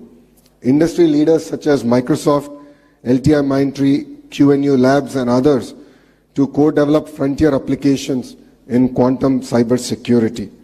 Precision sensing for defense, healthcare and aerospace, quantum chips and cryoelectronics, quantum AI for pharma, climate and supply chain resilience. This is our movement to leapfrog, not just to join the global race, but to shape the very direction of this journey. Education, talent and workforce of the future. A quantum future cannot be built without a quantum-ready workforce. We are proud to announce that APSHE's introduction of India's first integrated curriculum in quantum technologies and AI across all our universities. I request Kamakoti Garu and Satyanarayan Garu to guide us in this journey. We are all here to learn. We are all here to collaborate. Under your guidance, Madhumurthy ji is here. Kuna Shashidhar ji is also sitting next to you. We would love to really create a robust curriculum where our students can not only excel but actually thrive in their quantum journey. This initiative will ensure that Andhra Pradesh becomes the brain capital of the global quantum ambition. In the next few years, the Amravati Quantum Valley is projected to create over 1 lakh high-skilled jobs, incubate close to 50 plus unicorns, nurture next-generation PhDs, fellowships, and internships focused exclusively on quantum science and engineering. We are not just building technology, we are building human capital that can shape the future of technology. Under the visionary leadership of Mr. Naidu, Andhra Pradesh is not just dreaming big, we are building smart and fast. We are developing a dedicated quantum research zone within Amravati Knowledge City, single window clearances for quantum startups, labs and foreign R&D centers, plug-and-play research infrastructure with L&T, IBM and DRDO as anchor partners. And when vision meets velocity, innovation thrives. Honestly, all of us here are in this workshop to learn about quantum technologies. When the leaders, the industry leaders were presenting, it felt like I was back in college, my good old days in Carnegie Mellon. I think there's a lot to learn. In the last 2 decades, the entire sector has gone through a lot of transformation, but we as Andhra Pradesh would like to lead this from the front. To the scientific community, we stand by you. To innovators and startups, we offer a launchpad here in Andhra Pradesh. To global leaders and investors, please come partner with us to create our journey and power the quantum breakthroughs. Let Amravati become to Quantum Valley what Silicon Valley became to software, a global symbol of innovation, excellence and aspiration. To be very honest, when the Honorable Chief Minister spoke about this initiative, 99% of the people in the room didn't understand what he was talking. We were all perplexed, puzzled. I'm a Carnegie Mellon undergrad. I worked at the World Bank for 2 years. I'm a Stanford MBA. Even I was quite perplexed and puzzled. So all of us went to ChatGPT and started our research, like all of us do here. You know, it's very rare we come across visionary leadership. India is lucky to see the next version of Mr. Naidu, and we're really witnessing history here. When history is created, we really don't understand its impact and the transformation it will have on all of us. And I think we are very fortunate to have a leader like Mr. Naidu to lead from the front. And as the entire leadership in the cabinet, the bureaucracy, we are here to support his vision and make this a reality and to bring Amravati on the map of quantum computing. So let us together script India's next technological chapter, quantum by design and quantum by resolve. I'd like to thank every one of you for giving me this wonderful opportunity, and I'd like to thank the Honorable Chief Minister for making me part of his journey of creating history. Honestly, I don't know who the IT Minister was in '95. I should check back and jog my memory. But honestly, being an IT Minister in his cabinet this time around, I think the kind of energy, excitement that he's been able to create. And I'd like to thank the entire national leadership here for their support in this journey. Thank you very much, and Jai Hind. Thank you, sir. Thank you so much for your wonderful words. Actually, some of us were not even born at the time of his vision started. Thank you, sir. Thank you very much. Sir, we have a video bite from Honorable Minister of State, Ministry of Science and Technology, Government of India, Dr. Jitendra Singh. I request the technical team to please present the ABI. Ladies and gentlemen, at the outset, I wish to extend my heartfelt gratitude to the Honorable Chief Minister, Shri Chandrababu Naidu Garuji, and the Government of Andhra Pradesh for the groundbreaking initiative to establish a quantum valley in Amravati. Thank you, Honorable Chief Minister, and congratulations to you and also your government. Friends, the National Quantum Mission, as we all know, is a key pillar in realizing the vision of Honorable Prime Minister with regard to the Atmanirbhar Bharat and also Viksit Bharat 2047. And this mission aims to foster self-reliance and strengthen India's innovative ecosystem, thus boosting global competitiveness and global capacities of India. And may I also add that under the visionary leadership of Honorable Prime Minister Shri Narendra Modi, India is rapidly advancing towards becoming a global leader in quantum technologies and also harnessing its exceptional scientific expertise as well as dynamic entrepreneurial spirit.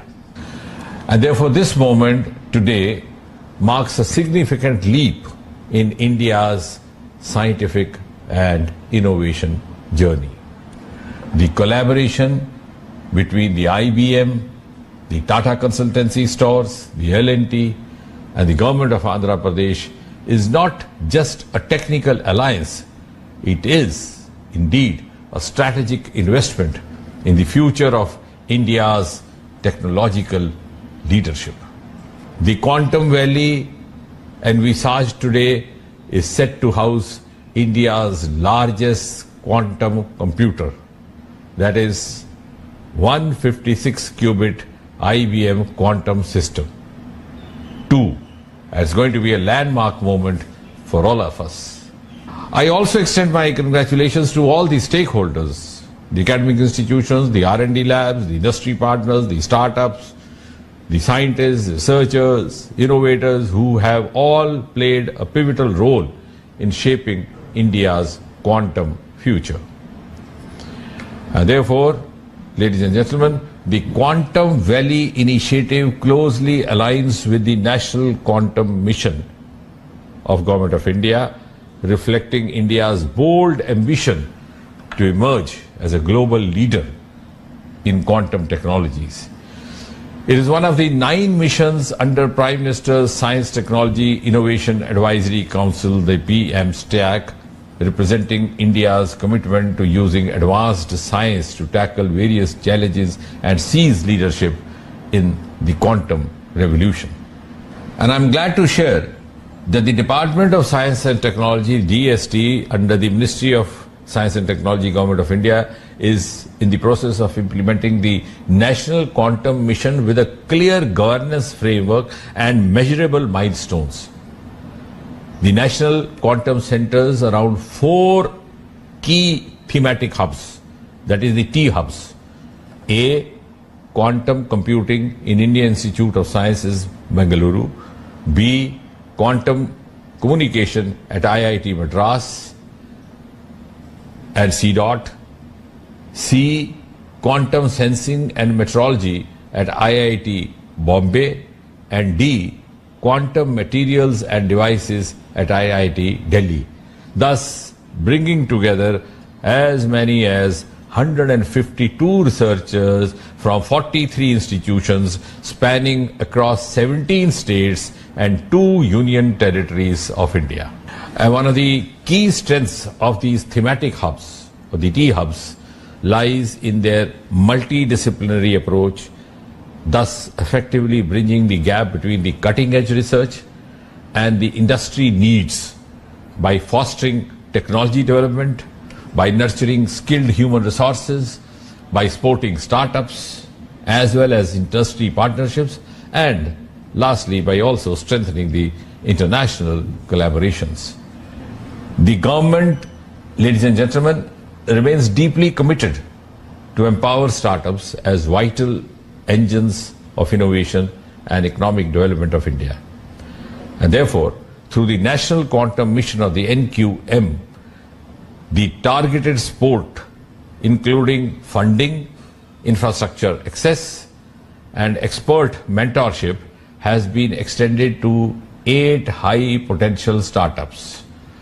And this initiative aims to cultivate a robust ecosystem for quantum-driven innovation, entrepreneurship, and also build bridges between cutting-edge research and practical applications, propelling India's advancements in the field of quantum science.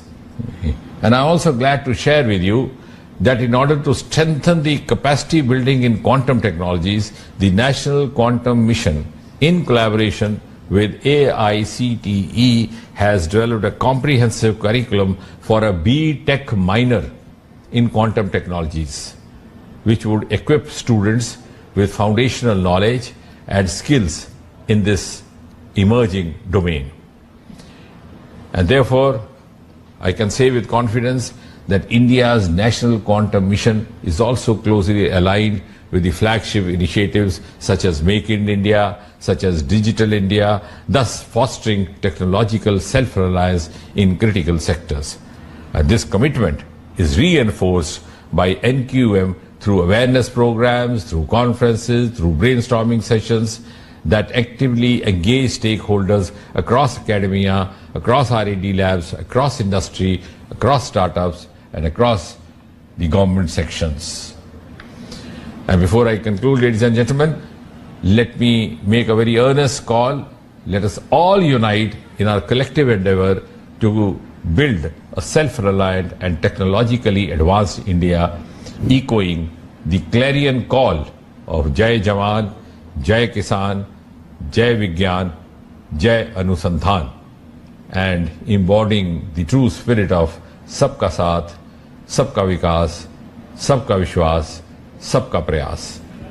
The National Quantum Mission stands as a bold stride into the quantum era to define the nation's position as a leader in the area. And therefore, I firmly believe that the Quantum Valley, which is being planned, would be the springboard for our country to build a sovereign, secure, scalable quantum technology domain. And therefore, on behalf of the Government of India, and also on my own behalf, I extend our full support to this Quantum Valley initiative, and I'm also proud to walk the journey together. Thank you once again. Thank you, Honorable Chief Minister Chandrababu Naidu Garu. My best wishes to all the participants. Jai Hind, Jai Vigyan. We thank Minister for State Jitendra Singh sir for the wonderful AV. Now, ladies and gentlemen, this transformative vision is not an accident of ambition. It is deliberate, focused dream of a leader who once propelled Andhra Pradesh to the forefront of the global IT revolution in 1990s and is now orchestrating its rise as a quantum superpower. We salute and warmly welcome the visionary who dreams a decade ahead, the architect of modern Andhra Pradesh, the man who sees Amaravati not just as the city, but as the beacon of intellect, invention, and global impact, our Honorable Chief Minister, Sri Nara Chandrababu Naidu Garu, to give his valuable message.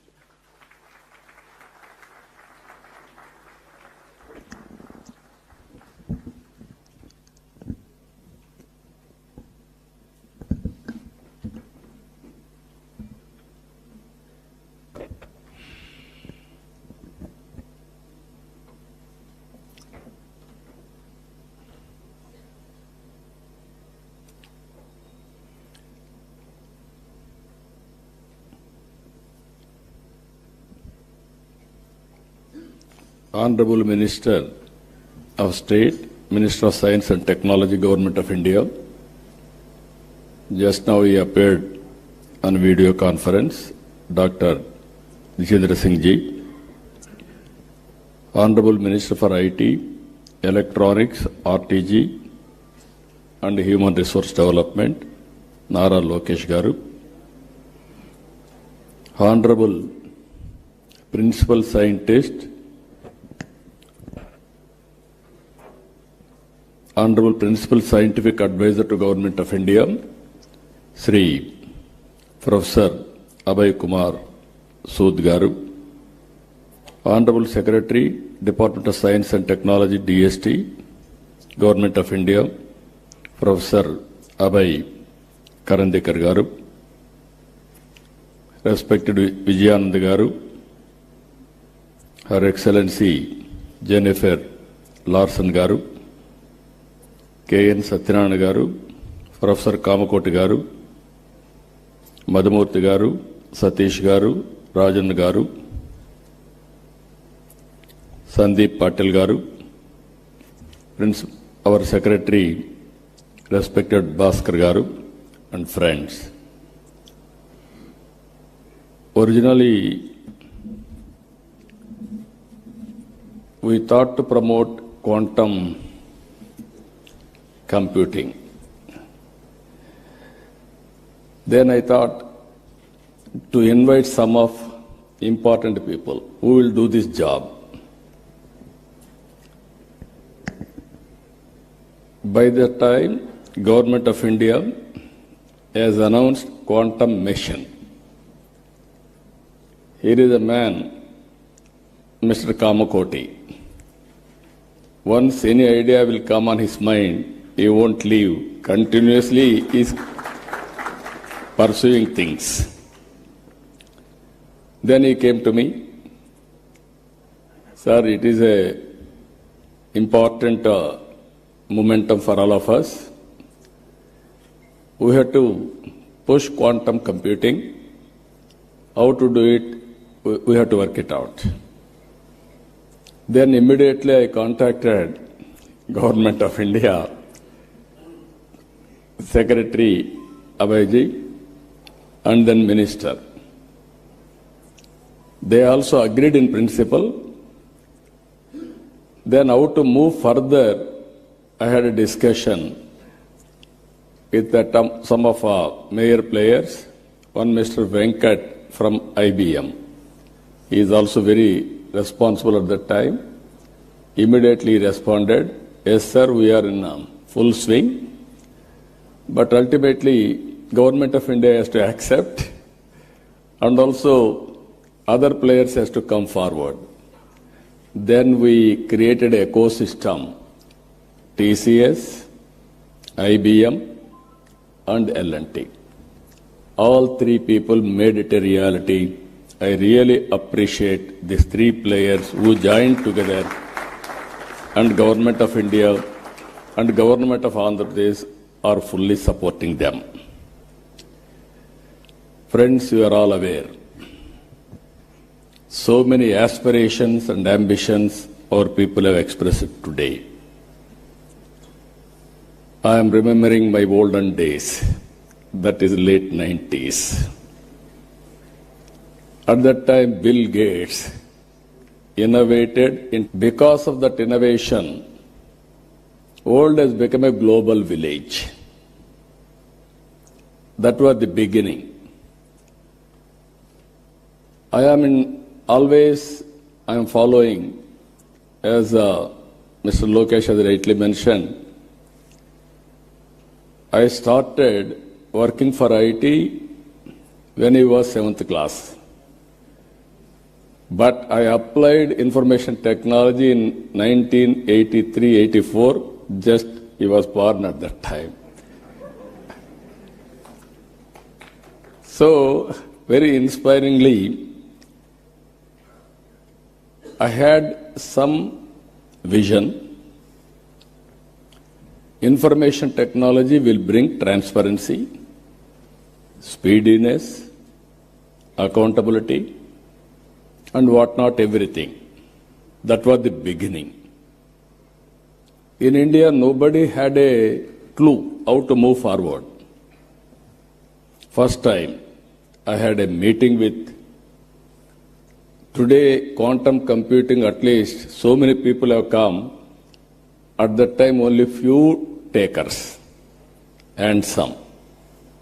They came, not one meeting, 2-3 meetings, we had a brainstorming. Finally, we thought we have to attempt it. We build one good iconic tower. That is where I called L&T. Even at that time, L&T was a premier organization in construction. I asked them to build high-tech city under PPP model. That was the beginning in India to promote information technology. But by that time, Bangalore and Gurgaon, they are having operations in a big way because of natural growth. Then I promoted ecosystem. Here I am using ecosystem. IT intention alone cannot serve the purpose. I went to America, First of all, I have to study what is IT, what is going to happen in future, all these things. As Chief Minister, first time, went to America. All over the country, I toured all corporate giants. You name anybody, including Microsoft, everybody I met at that time in America, and studied what is the future, and also analyzed and also asked them this showing strength of India. I told only one thing at the time everywhere. Nobody can ignore India.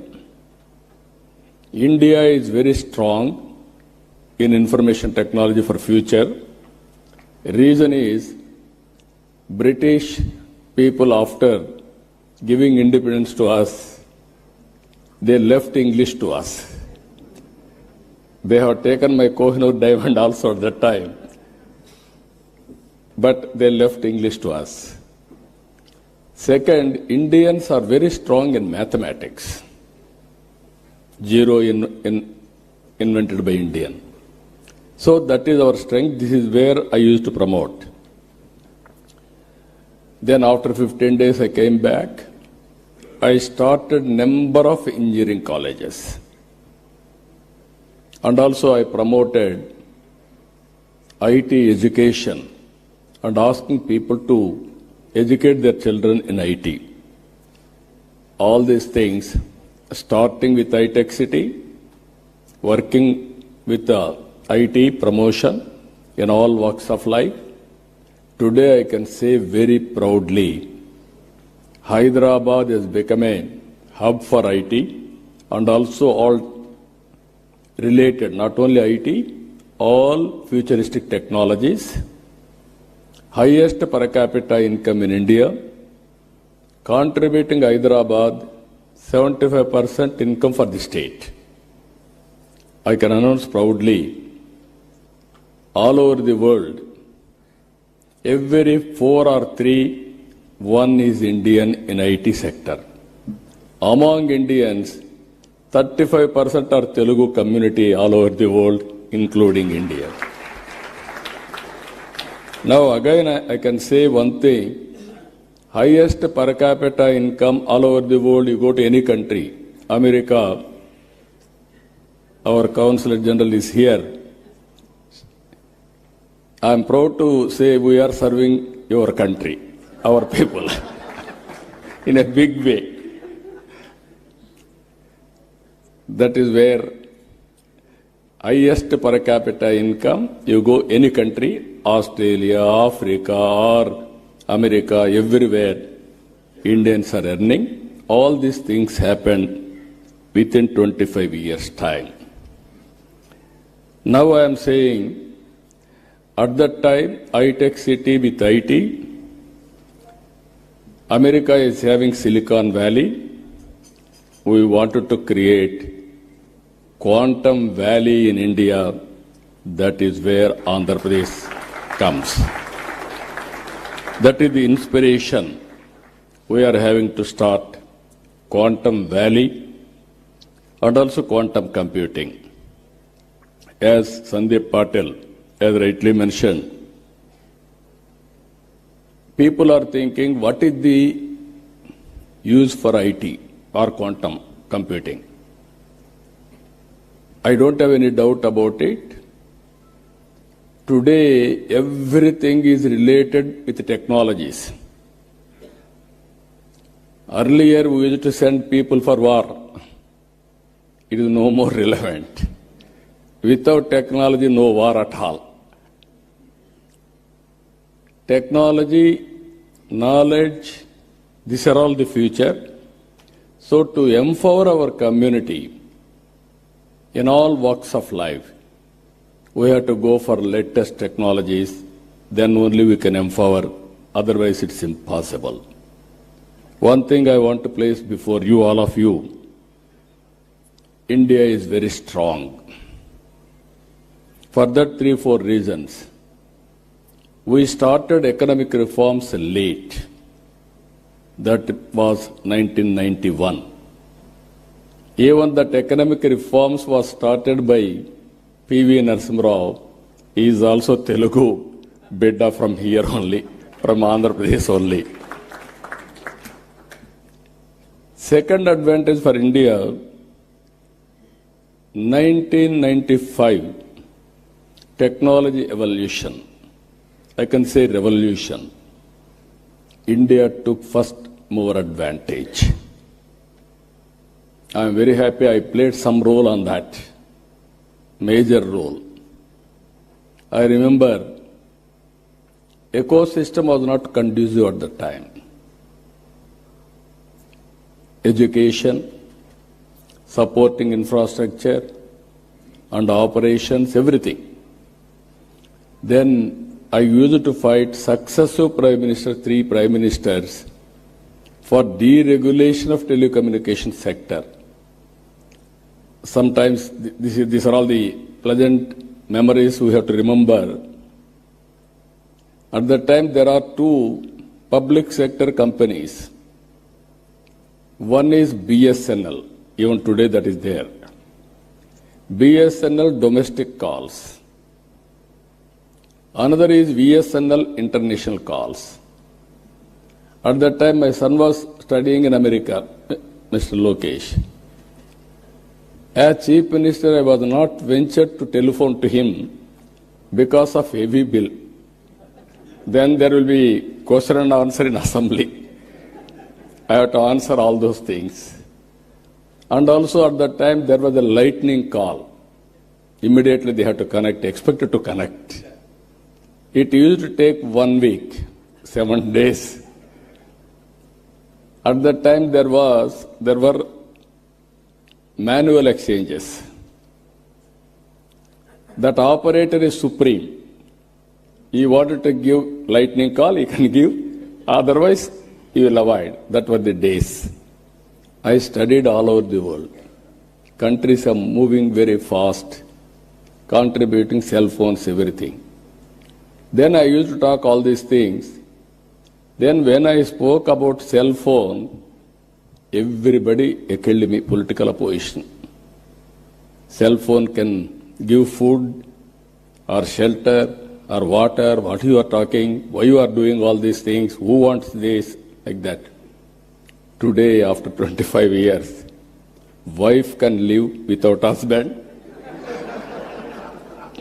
Husband can live without wife. Both cannot live without cell phone.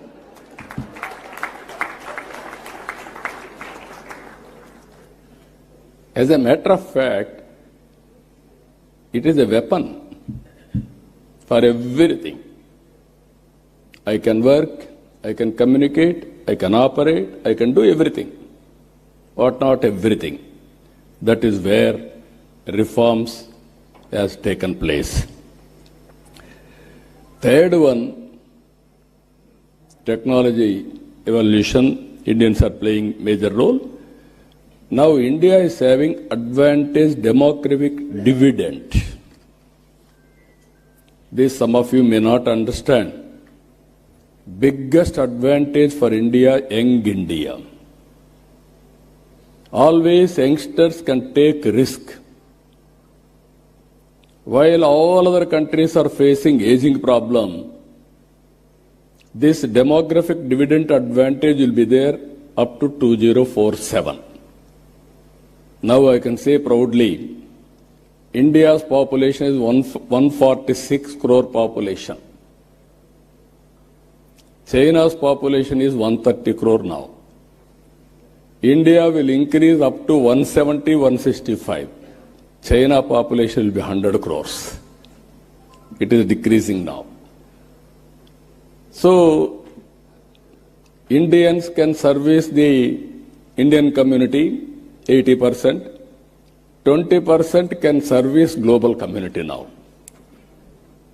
Both corporate and public governance. That is the power of India. That is the power of population in India by using technology. Nobody can beat India in development. So these are all 3 advantages. Now, as our friends has rightly mentioned, now we are all working here. quantum valley with deep technologies. This is very order of the day. Earlier, only IT and applications. Now, as on today, AI has become a reality. Deep technologies are becoming a reality. And also, one example I can give you what my plans. Andhra Pradesh is having some advantages. One is Sriharikota satellite launching pad for India. I wanted now, Honorable Prime Minister and also Government of India has allowed private investment in space technology. We wanted to create space technology, space city, aerospace, defense and civilian, huge demand in India. We want to go for aerospace and also electronics. Earlier, India was importing. Today, we are exporting. There is huge demand globally, even for electronics production. And also drones. Without drones, nowadays we are all watching. Drone is very, very essential to war or otherwise to have civilian applications, so many things. We created a drone city. Automobile, new technologies are emerging. Green energy, EV vehicles, everything there we are working. So, Andhra Pradesh is very strong in green energy. I have seen in my life, there was no phone. Only affluent people, 5-6 villages or in a town, 1 or 2 phones.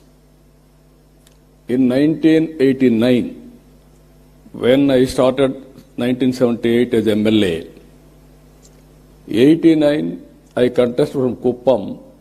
For the last 9 times I'm winning there.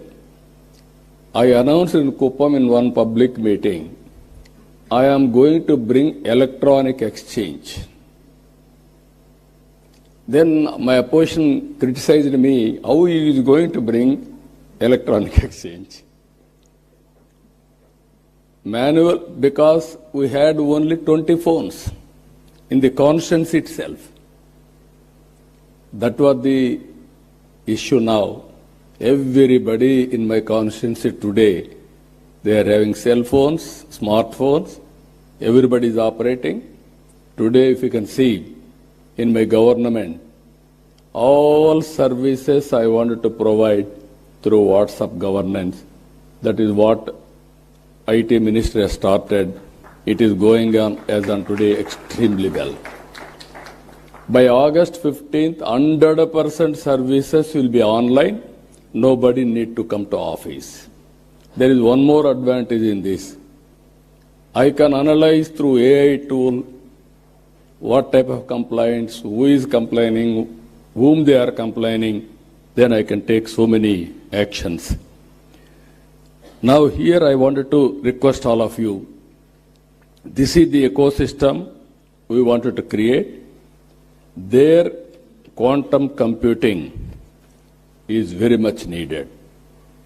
As Kamakoti has rightly mentioned, by January 1st, Quantum Computing Center will operate from Amaravati. This is where beginning of Quantum Valley. Then, not only starting with quantum computing, you have to bring ecosystem. We have to bring use cases. He rightly mentioned 100 use cases by August 15th, 2026. That was the beginning only. I wanted to see, as on today, very interestingly, if you can go through, average AI usage. World average 31%. India average 65%. Here, top AI usage China, India, USA, Europe. I am confident China population will reduce, India population will increase. More AI utilization will be India. That is going to happen very soon. I am 100% confident on that.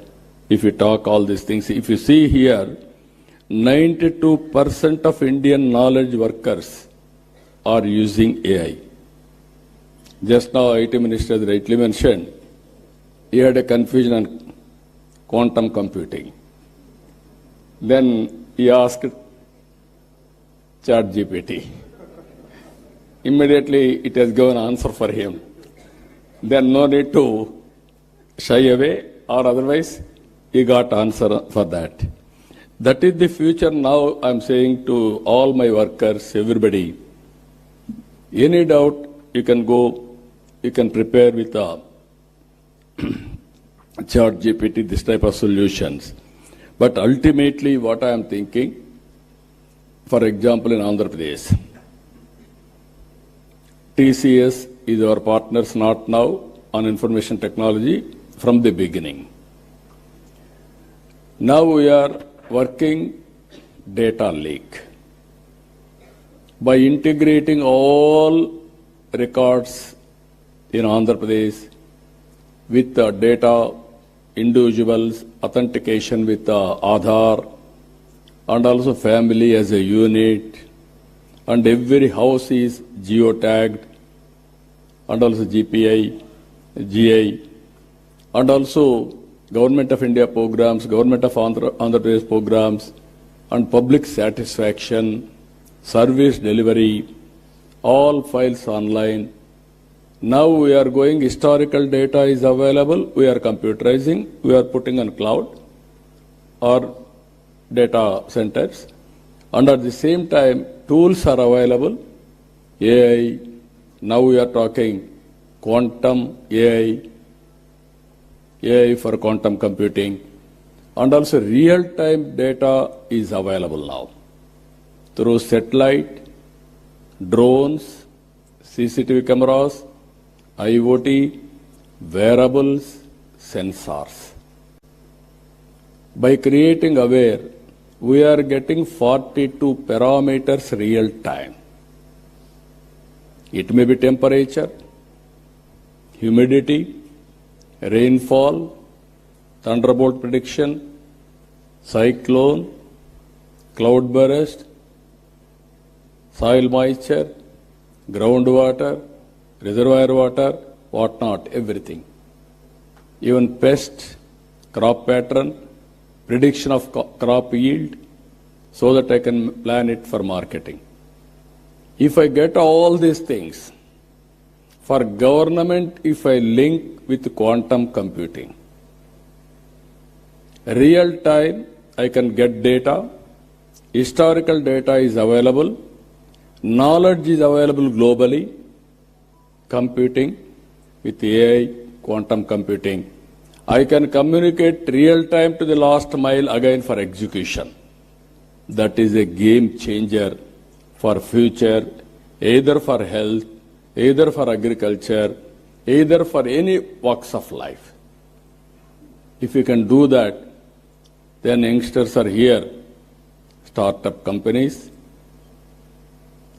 and also this ecosystem players, huge market, pharma industry. Now they are doing, Suchitra is here, they are doing biotechnology, so much of research, so much of all these things. Now by using quantum computing, we can reduce the time, you can prepare your modules at a cost-effective way. Even personal medicine is not far away. So this is where I am visualizing all these things. So how to go about, all of us has to think in that direction.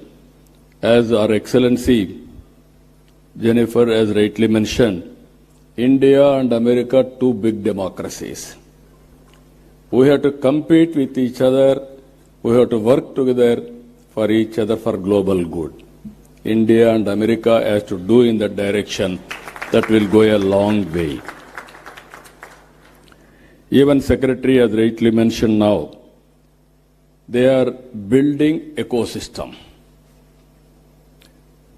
He made one comment, I am very happy. He has to prepare very clear targets. Finally, he said, India is not only a participant, we will be a player. From the beginning, I am saying we are becoming a user.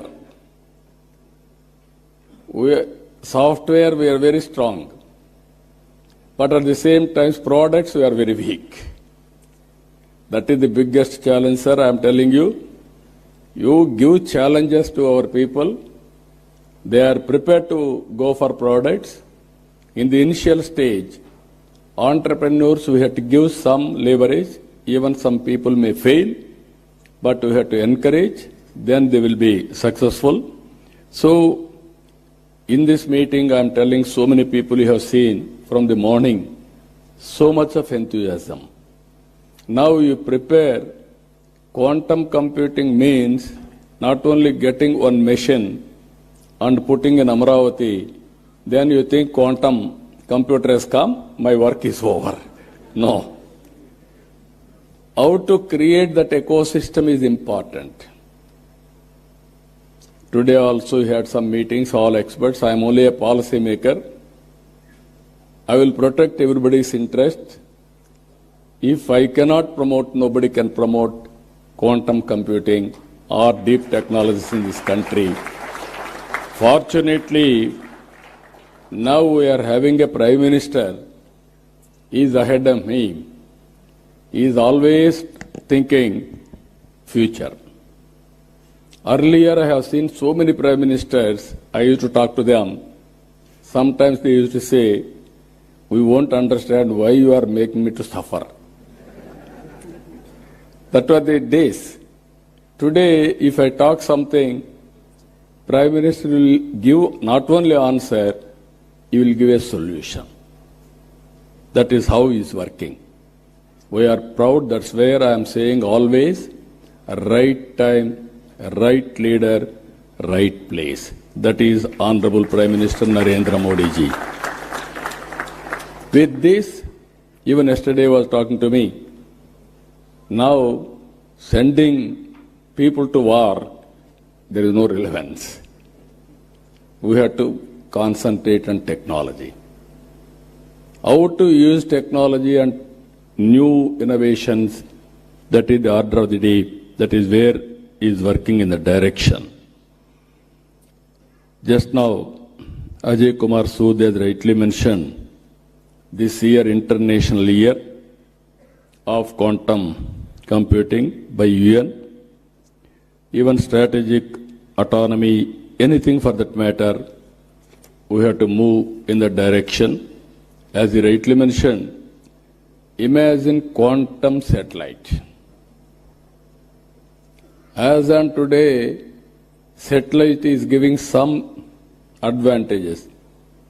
If you go for quantum satellite, then you can imagine how things are going to. It is a matter of, I am very clear, innovation is the order of the day. There are revolutions now in innovations. We are thinking somebody is innovating. That is where I used to say always, earlier, myself, I had one Mr. Raja Reddy, who was a professor in computer science in Carnegie Mellon University. We used to discuss how to take computerization to the common man. Then we created for graduates post-graduation in computer science. We believed at that time everybody should have computerization knowledge. Then only application of his knowledge will be very easy. Common man, how to take it up. We used to discuss about at the time with so many innovative ideas. All those things are becoming reality. Even language barriers we are able to cross today. My Honorable Minister has rightly mentioned, our IT Minister, he was 7th class at that time when I started IT. He wanted to inquire about a minister. Who is at that time minister? They are ordinary people. One Mr. Raghunath Reddy and also Gopal Krishna Reddy. Graduates, not IT professionals.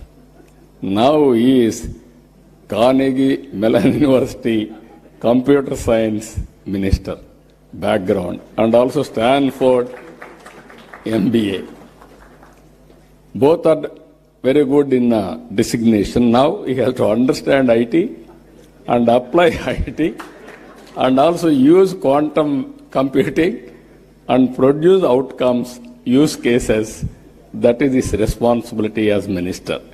That is where I am giving a vision now, and also we are giving concepts, vision. He has to get it done now.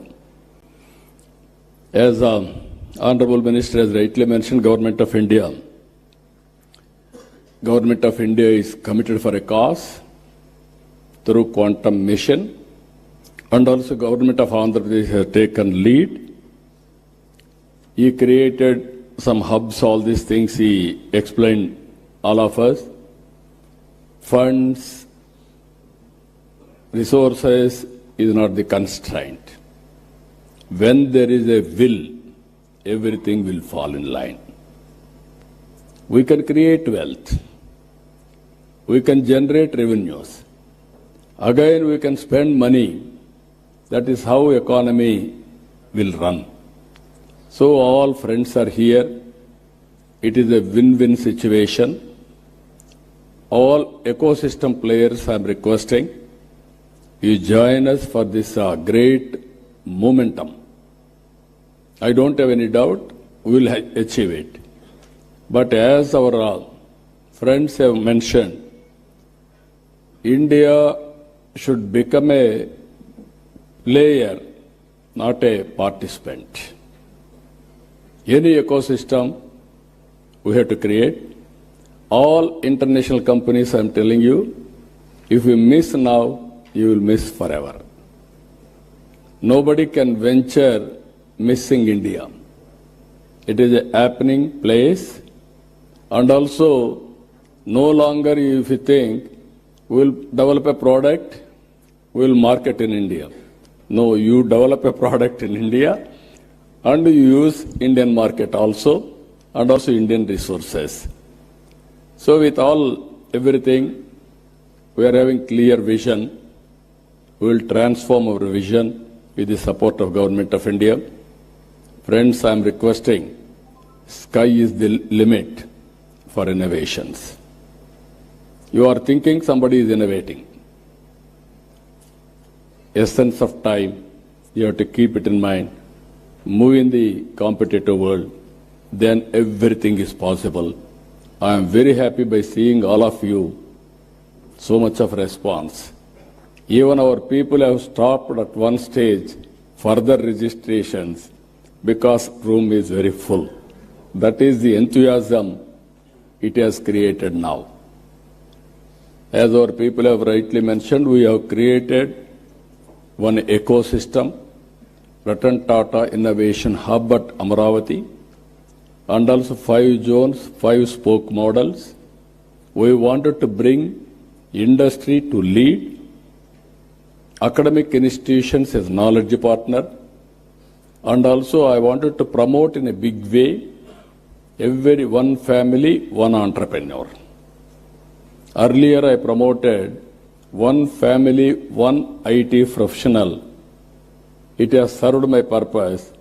Today I am promoting one family, one entrepreneur. That is especially in a knowledge economy, working from anywhere. It is not a big issue. Think globally, act globally. Distance is not the constraint. From Vijayawada or remote village in Andhra Pradesh, you start a company, you can serve the global community.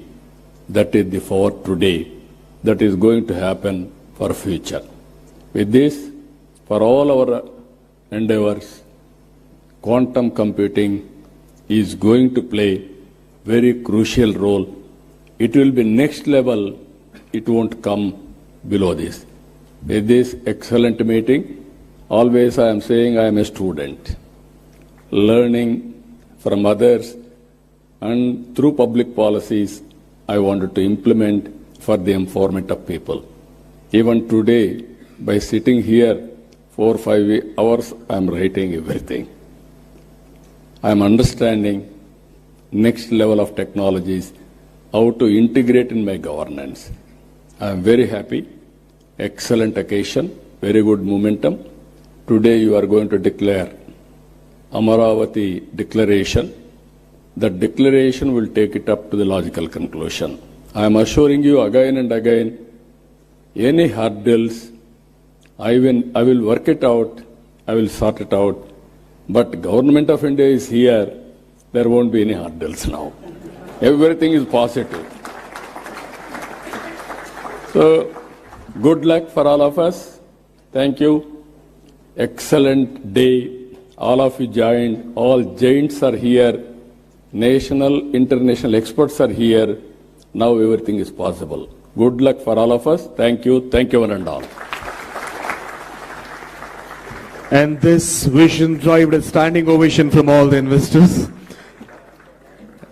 Thank you, sir. Thank you so much for the wonderful and inspiring words, sir. Thank you very much, sir. And now I request the Secretary of Government, IT and C Department, Government of Andhra Pradesh, Sri Bhaskar Katamaneni IAS, sir, to please come forward for the Amaravati draft declaration.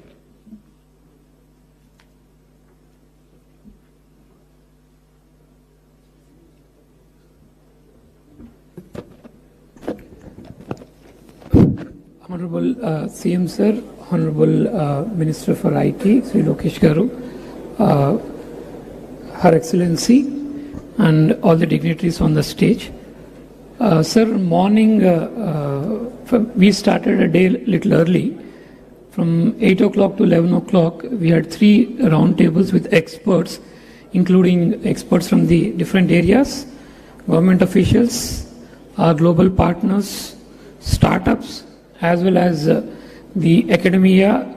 All together, we had deliberated on a lot of issues like quantum computing, algorithms, quantum sensing, about quantum communication, capacity building, standards, and also quantum materials and the hardware.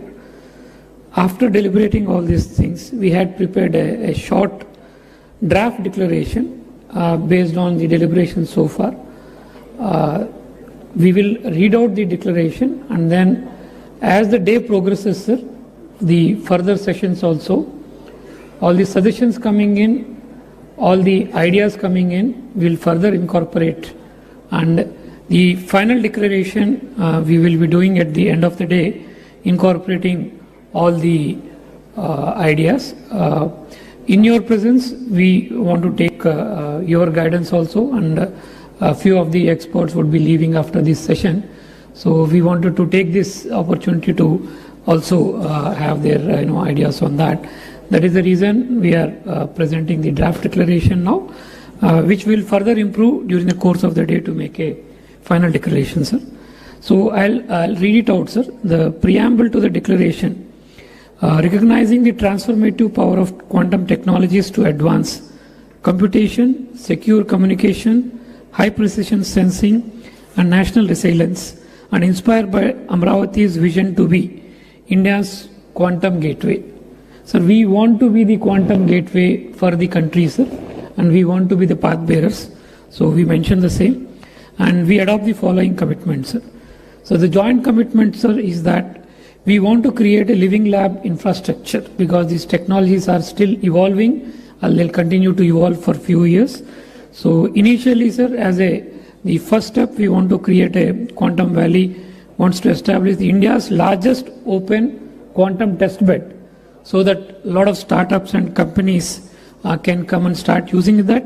We had put a stiff target of 12 months to start this test bed here, and this initiative will integrate quantum computers, QQD fiber links, deployable sensor platforms to enable the pilots across sectors like all sectors. We just mentioned few, but across the entire spectrum of industry, like health tech, agri-tech, BFSI, logistics, defense, space, every sector can come and do their experimentation here. We'll provide end-to-end access to the quantum hardware, to the algorithms, to the tools and expert support, and also everything would be housed and hosted within a specialized tech park, which we will start in partnership with industry and academia, aimed at accelerating domestic R&D and capacity building. So few targets we have put, sir. By January 1st, 2026, this is your vision, sir. We want to establish the first IBM quantum system within Amravati Quantum Valley, which would be, as our Honorable Minister has indicated, would be the first in the South Asia, and that would be our first step. But of course, sir, we will not be putting all our eggs in one basket. And apart from this, all the existing and coming technologies, different technologies also, the computing systems will be put. Currently, we have 4 systems which are being pioneered by different organizations. By 2028, we wish to have all the 4 systems, and anything that comes between 2026-28 also.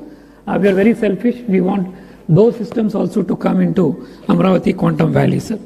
And by the time the January 1st, 2026, the quantum system of IBM comes, we want to have at least 100 algorithms to be ready to be started to be used. So we want to fast pace that, keep the algorithms ready to be used on, to be run on the system, sir.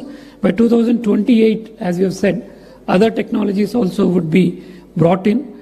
We expect that at least a capacity of 1,000 algorithms running in the system. And by 2029, we want to have an effective qubit capacity of around 1,000. So we are running in line, slightly very ambitious compared to the National Quantum Mission targets, but we wish that we can do that, sir. And we also want to focus on indigenous supply chain systems where cryoelectronics, photonic packages, quantum safe chips and control system. Most of the partners and most of the people and speakers felt that last time in the IT revolution somehow we have missed the hardware and the chip ecosystem.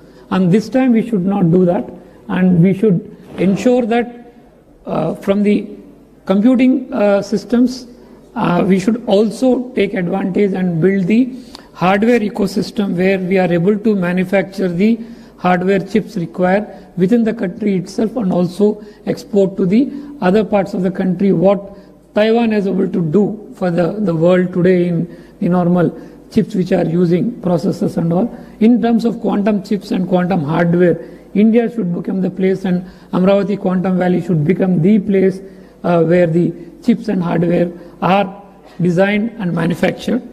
And regarding talent and capacity building, so we want to establish one Amravati Quantum Academy in the next year, which from the first year could start training 500 specialists in the quantum technology and ultimately reach a potential of about 5,000 persons who can be trained on different areas of quantum technologies. And then academic enablement, we want the first mover. We want to have 20 universities in AP and about 100 in India. This is in line with the National Quantum Mission targets. Can start the courses in undergrad, postgrad and PhD programs.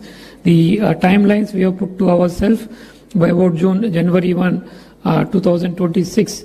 The curriculum would be ready. Our state government higher education department is actively completing that part. And by the next year, by 2027, we want to have the courses all started everywhere and then take advantage of. And then we also want to make a place for the startups and the investment. We want to be investment catalyst. Start 1,000 crore dedicated quantum fund where the startups can access the fund and also the infrastructure. And then to support at least 20 quantum hardware startups in the first year, and then reach a number of 100 by 2030. And we'll also provide sandboxes to them. We also want to attract at least 500 million in quantum technology investments by January 1, 2027, and go to a target of $1 billion by January 1, 2029, covering all areas of quantum technologies like chips, sensing, communication, hardware, and other technologies. We want to have a global collaboration. We will work very closely with the National Quantum Mission as a sub-part of the National Quantum Mission, and we will establish a global quantum collaboration council here in Amravati to harmonize international standards and pursue joint R&D and promote research. And in terms of governance and accountability, we will want to have a multi-stakeholder Amravati Quantum Valley mission, which is already the work we have started on that, which will have multiple working groups to identify use cases of using quantum technologies, different sector. It also publishes transparent dashboard of KPIs each quarter and convene an annual World Quantum Expo, the way it is done in Las Vegas, the way it is done in Taipei. We want to also do an annual program here so that we become the nucleus and catalyst where all the experts from around the world can come, discuss, and showcase their technology, and we can do a lot of collaborations there. Every year from 2027, sir, with your permission, we want to do a Quantum Expo in Amravati. And if somebody takes the name of Quantum Expo, the name should be synonymous with Amravati, sir. This has happened with many sectors. We want to do that with Amravati also, sir. So with your blessings, I think we should be able to do that. 26 onwards, sir. Yes, sir. So 1 year in advance, sir, we'll do that, sir. 26 onwards, we'll start that. And, sir, we call for action from all the stakeholders, government, industry, academia, startups, and global partners to rally behind this declaration, transforming Amravati into lighthouse for quantum innovation, standards, and inclusive prosperity. Sir, the main line that we are taking is, sir, by 2035, Amravati aims to be not only India's quantum capital, but also to the world's lighthouse for deep technological progress. Thank you, sir, and thank you all, ladies and gentlemen. Thank you. Thank you, sir. Thank you very much. Hereby, the draft of Amravati got declared. Now I request Honorable CM, sir, to kindly felicitate distinguished guests. I request Madam H.E. Jennifer Larson, U.S. Consul General, Hyderabad, to please come forward.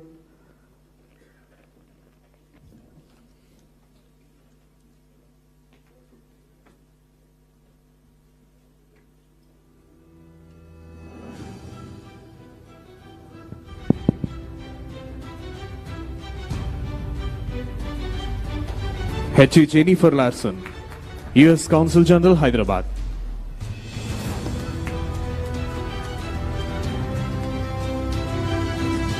And also Mr. Anil Sharma, Global Head of TCS Co-Innovation Network. Mr. Anil Sharma Garu is requested to please come on to the dais. And the next, Ms. Suchitra E. And next, Ms. Suchitra K. Co-founder and Joint Managing Director.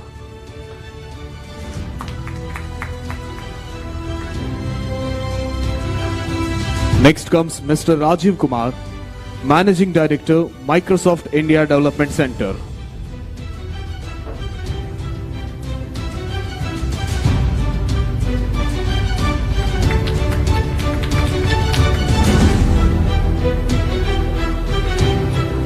Mr. Rajiv Kumar, Managing Director, Microsoft India Development Center, IDC.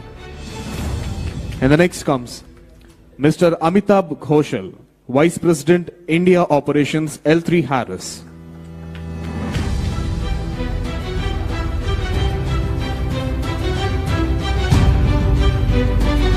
Mr. Amitabh Ghoshal, Vice President, India Operations, L3 Harris. And the next, Mr. Sridhar Sindhu, Corporate Vice President, Blocking and Tackling, AT&T. Mr. Sridhar Sindhu, Corporate Vice President, Blocking and Tackling, AT&T. And the next, Mr. Nilesh Binwali, GM MD, VP Engineering, Pattern India.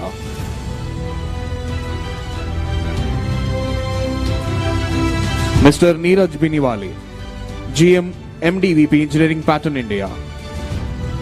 Next, Mr. Manish Verma, Head India Innovation Center, Warner Bros. Discovery Media.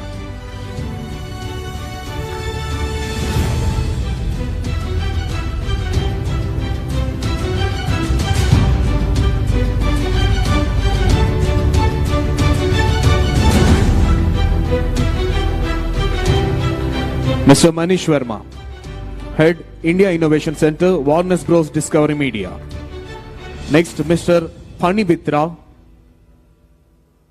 Mitra, Global Chief Digital and Information Officer, Dr. Reddy's. Next, Mr. Amit Singhi, Director, IBM Research India and CTO, IBM India and South Asia.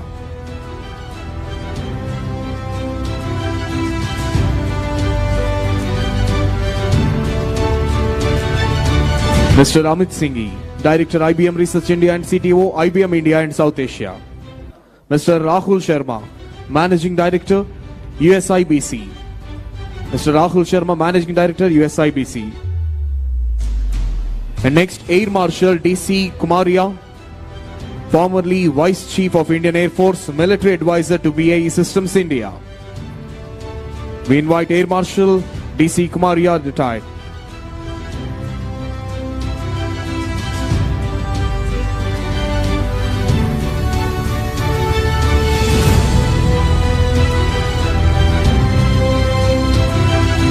Air Marshal DC Kumaria, sir.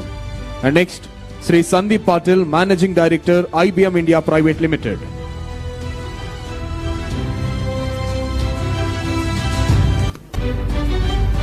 Sri Sandeep Patil, Managing Director, IBM India Private Limited.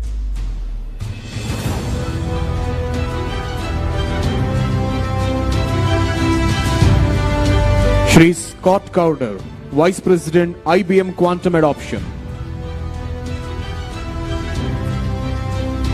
Sri Scott Crowder, Vice President, IBM Quantum Adoption. Sri V. Rajanagaru, President, Technology Software and Services, Tata Consultancy Services Limited.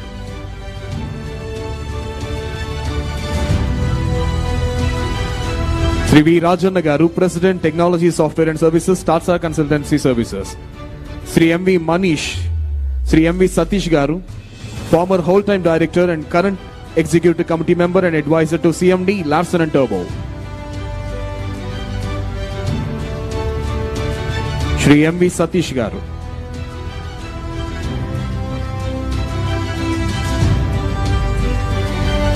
Professor V. Kamakoti Garu, Director, IIT Madras.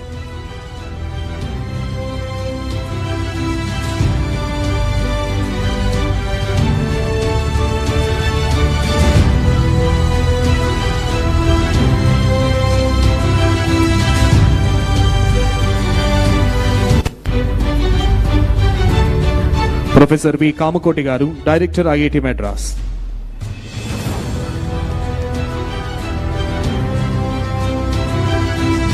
Shri K. N. Satyanarayan Garu, Director, IIT Tirupati.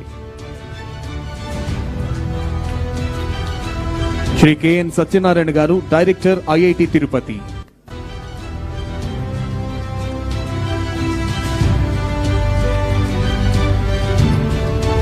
Professor Abhay Karandikar Garu, Secretary, Department of Science and Technology, DST, Government of India.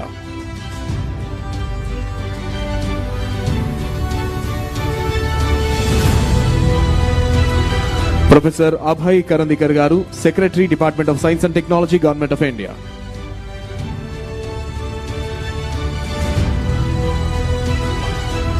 Professor Ajay Kumar Sood Garu, Principal Scientific Advisor to Government of India.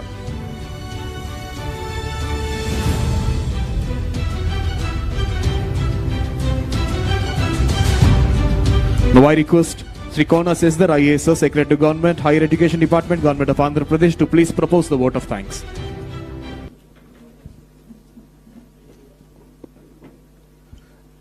Good morning, everybody.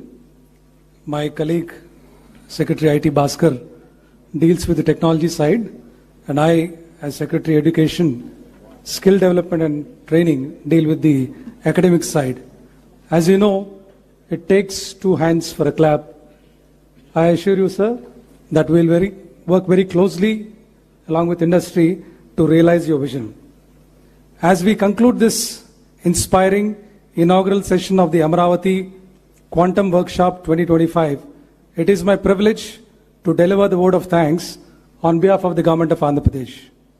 First and foremost, I extend our deepest gratitude to our Honorable Chief Minister of Andhra Pradesh, Sri Nara Chandrababu Naidu Garu, for his visionary leadership and unwavering commitment to transforming Amaravati into a global capital for quantum technologies. Sir, your presence and your words today have not only energized us, but have also reaffirmed a collective mission to build the Andhra Pradesh Quantum Valley as a beacon of innovation for India and the world. I also wish to thank Honorable Minister of State, Ministry of Science and Technology, Government of India, Dr. Jitendra Singh, for his message and words of wisdom. A heartfelt thanks to our Honorable Minister of HRD, IT Electronics and RTGS, Government of Andhra Pradesh, Sri Nara Lokesh Garu, for his inspiring keynote address, his relentless and futuristic vision for the state to lead in technology and education. I am proud to share that as we herald into this new era of quantum computing in the state's education ecosystem from our schools to colleges is undergoing a transformation as a part of learning excellence in Andhra Pradesh, that is LEAP program. Here, we have a very important role to play, and our state universities, as my colleague Professor Madhumurthy Garu has said, the state universities are gearing up for this revolution. This proactive approach by our universities is fundamental to achieving our vision of a vibrant quantum ecosystem in Amaravati. My heartfelt thanks to Her Excellency Jennifer Larson, Consul General Hyderabad, United States of America, for emphasizing the Indo-US collaboration vital for advancing quantum research and development. We are also deeply indebted to Professor Ajay Kumar Sood, Principal Scientific Advisor to Government of India, Professor Abhay Karandikar, Secretary, Department of Science and Technology, Government of India, Shri K. Vijayanand Garu, Chief Secretary, Government of Andhra Pradesh, Shri Sandeep Patel, Managing Director, IBM, Mr. Scott Crowder, Vice President, IBM, Mr. M.V. Satish, Executive Committee Member and Advisor to CMD Larsen & Toubro, Mr. V. Rajanna, President, Technology, Software and Services and Head of Technology and Software Businesses, TCS, Professor Kamakoti, Director, IIT Madras, Professor K. N. Satyanarayana Garu, Director, IIT Tirupati, and my colleague, Professor K. Madhumurthy Garu, Chairman, APSHI, for the address and sharing Andhra Pradesh's vision and mission. To all our esteemed guests from academia, industry, and senior government officials from Government of India and Government of Andhra Pradesh, and Vice Chancellors from all our universities, thank you very much for your active participation. My special appreciation to my colleague Bhaskar, IT Secretary, for bringing out the Amaravati Draft Declaration. At this moment, I am reminded of Dr. APJ Abdul Kalam's inspiring words. Dream is not that which you see while sleeping. It is something that does not let you sleep. Today, we have collectively shared a dream, envisioned by our Honorable Chief Minister, a dream of transforming Amaravati into a vibrant, globally recognized quantum hub. Together, let us translate this vision into a reality. Thank you very much once again, and I look forward to seeing you all in the post-lunch session. Thank you very much. The post-lunch session will start at 2:30. So I think some of you got messages saying that 1:45, but it's because we are a little late. It will be 1 hour from now, so 2:30. So thank you. Thank you, sir. Thank you very much. Now I request Honorable CM, sir, and other dignitaries on the dais to please proceed for a group photo at the IBM prototype computer.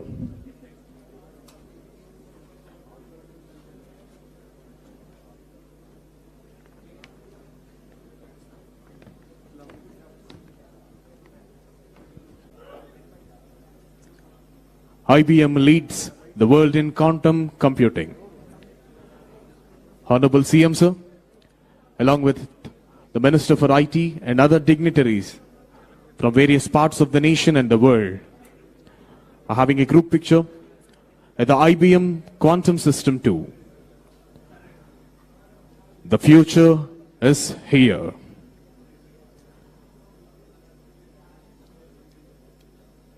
Just at the very coolest temperature, 15 millikelvin.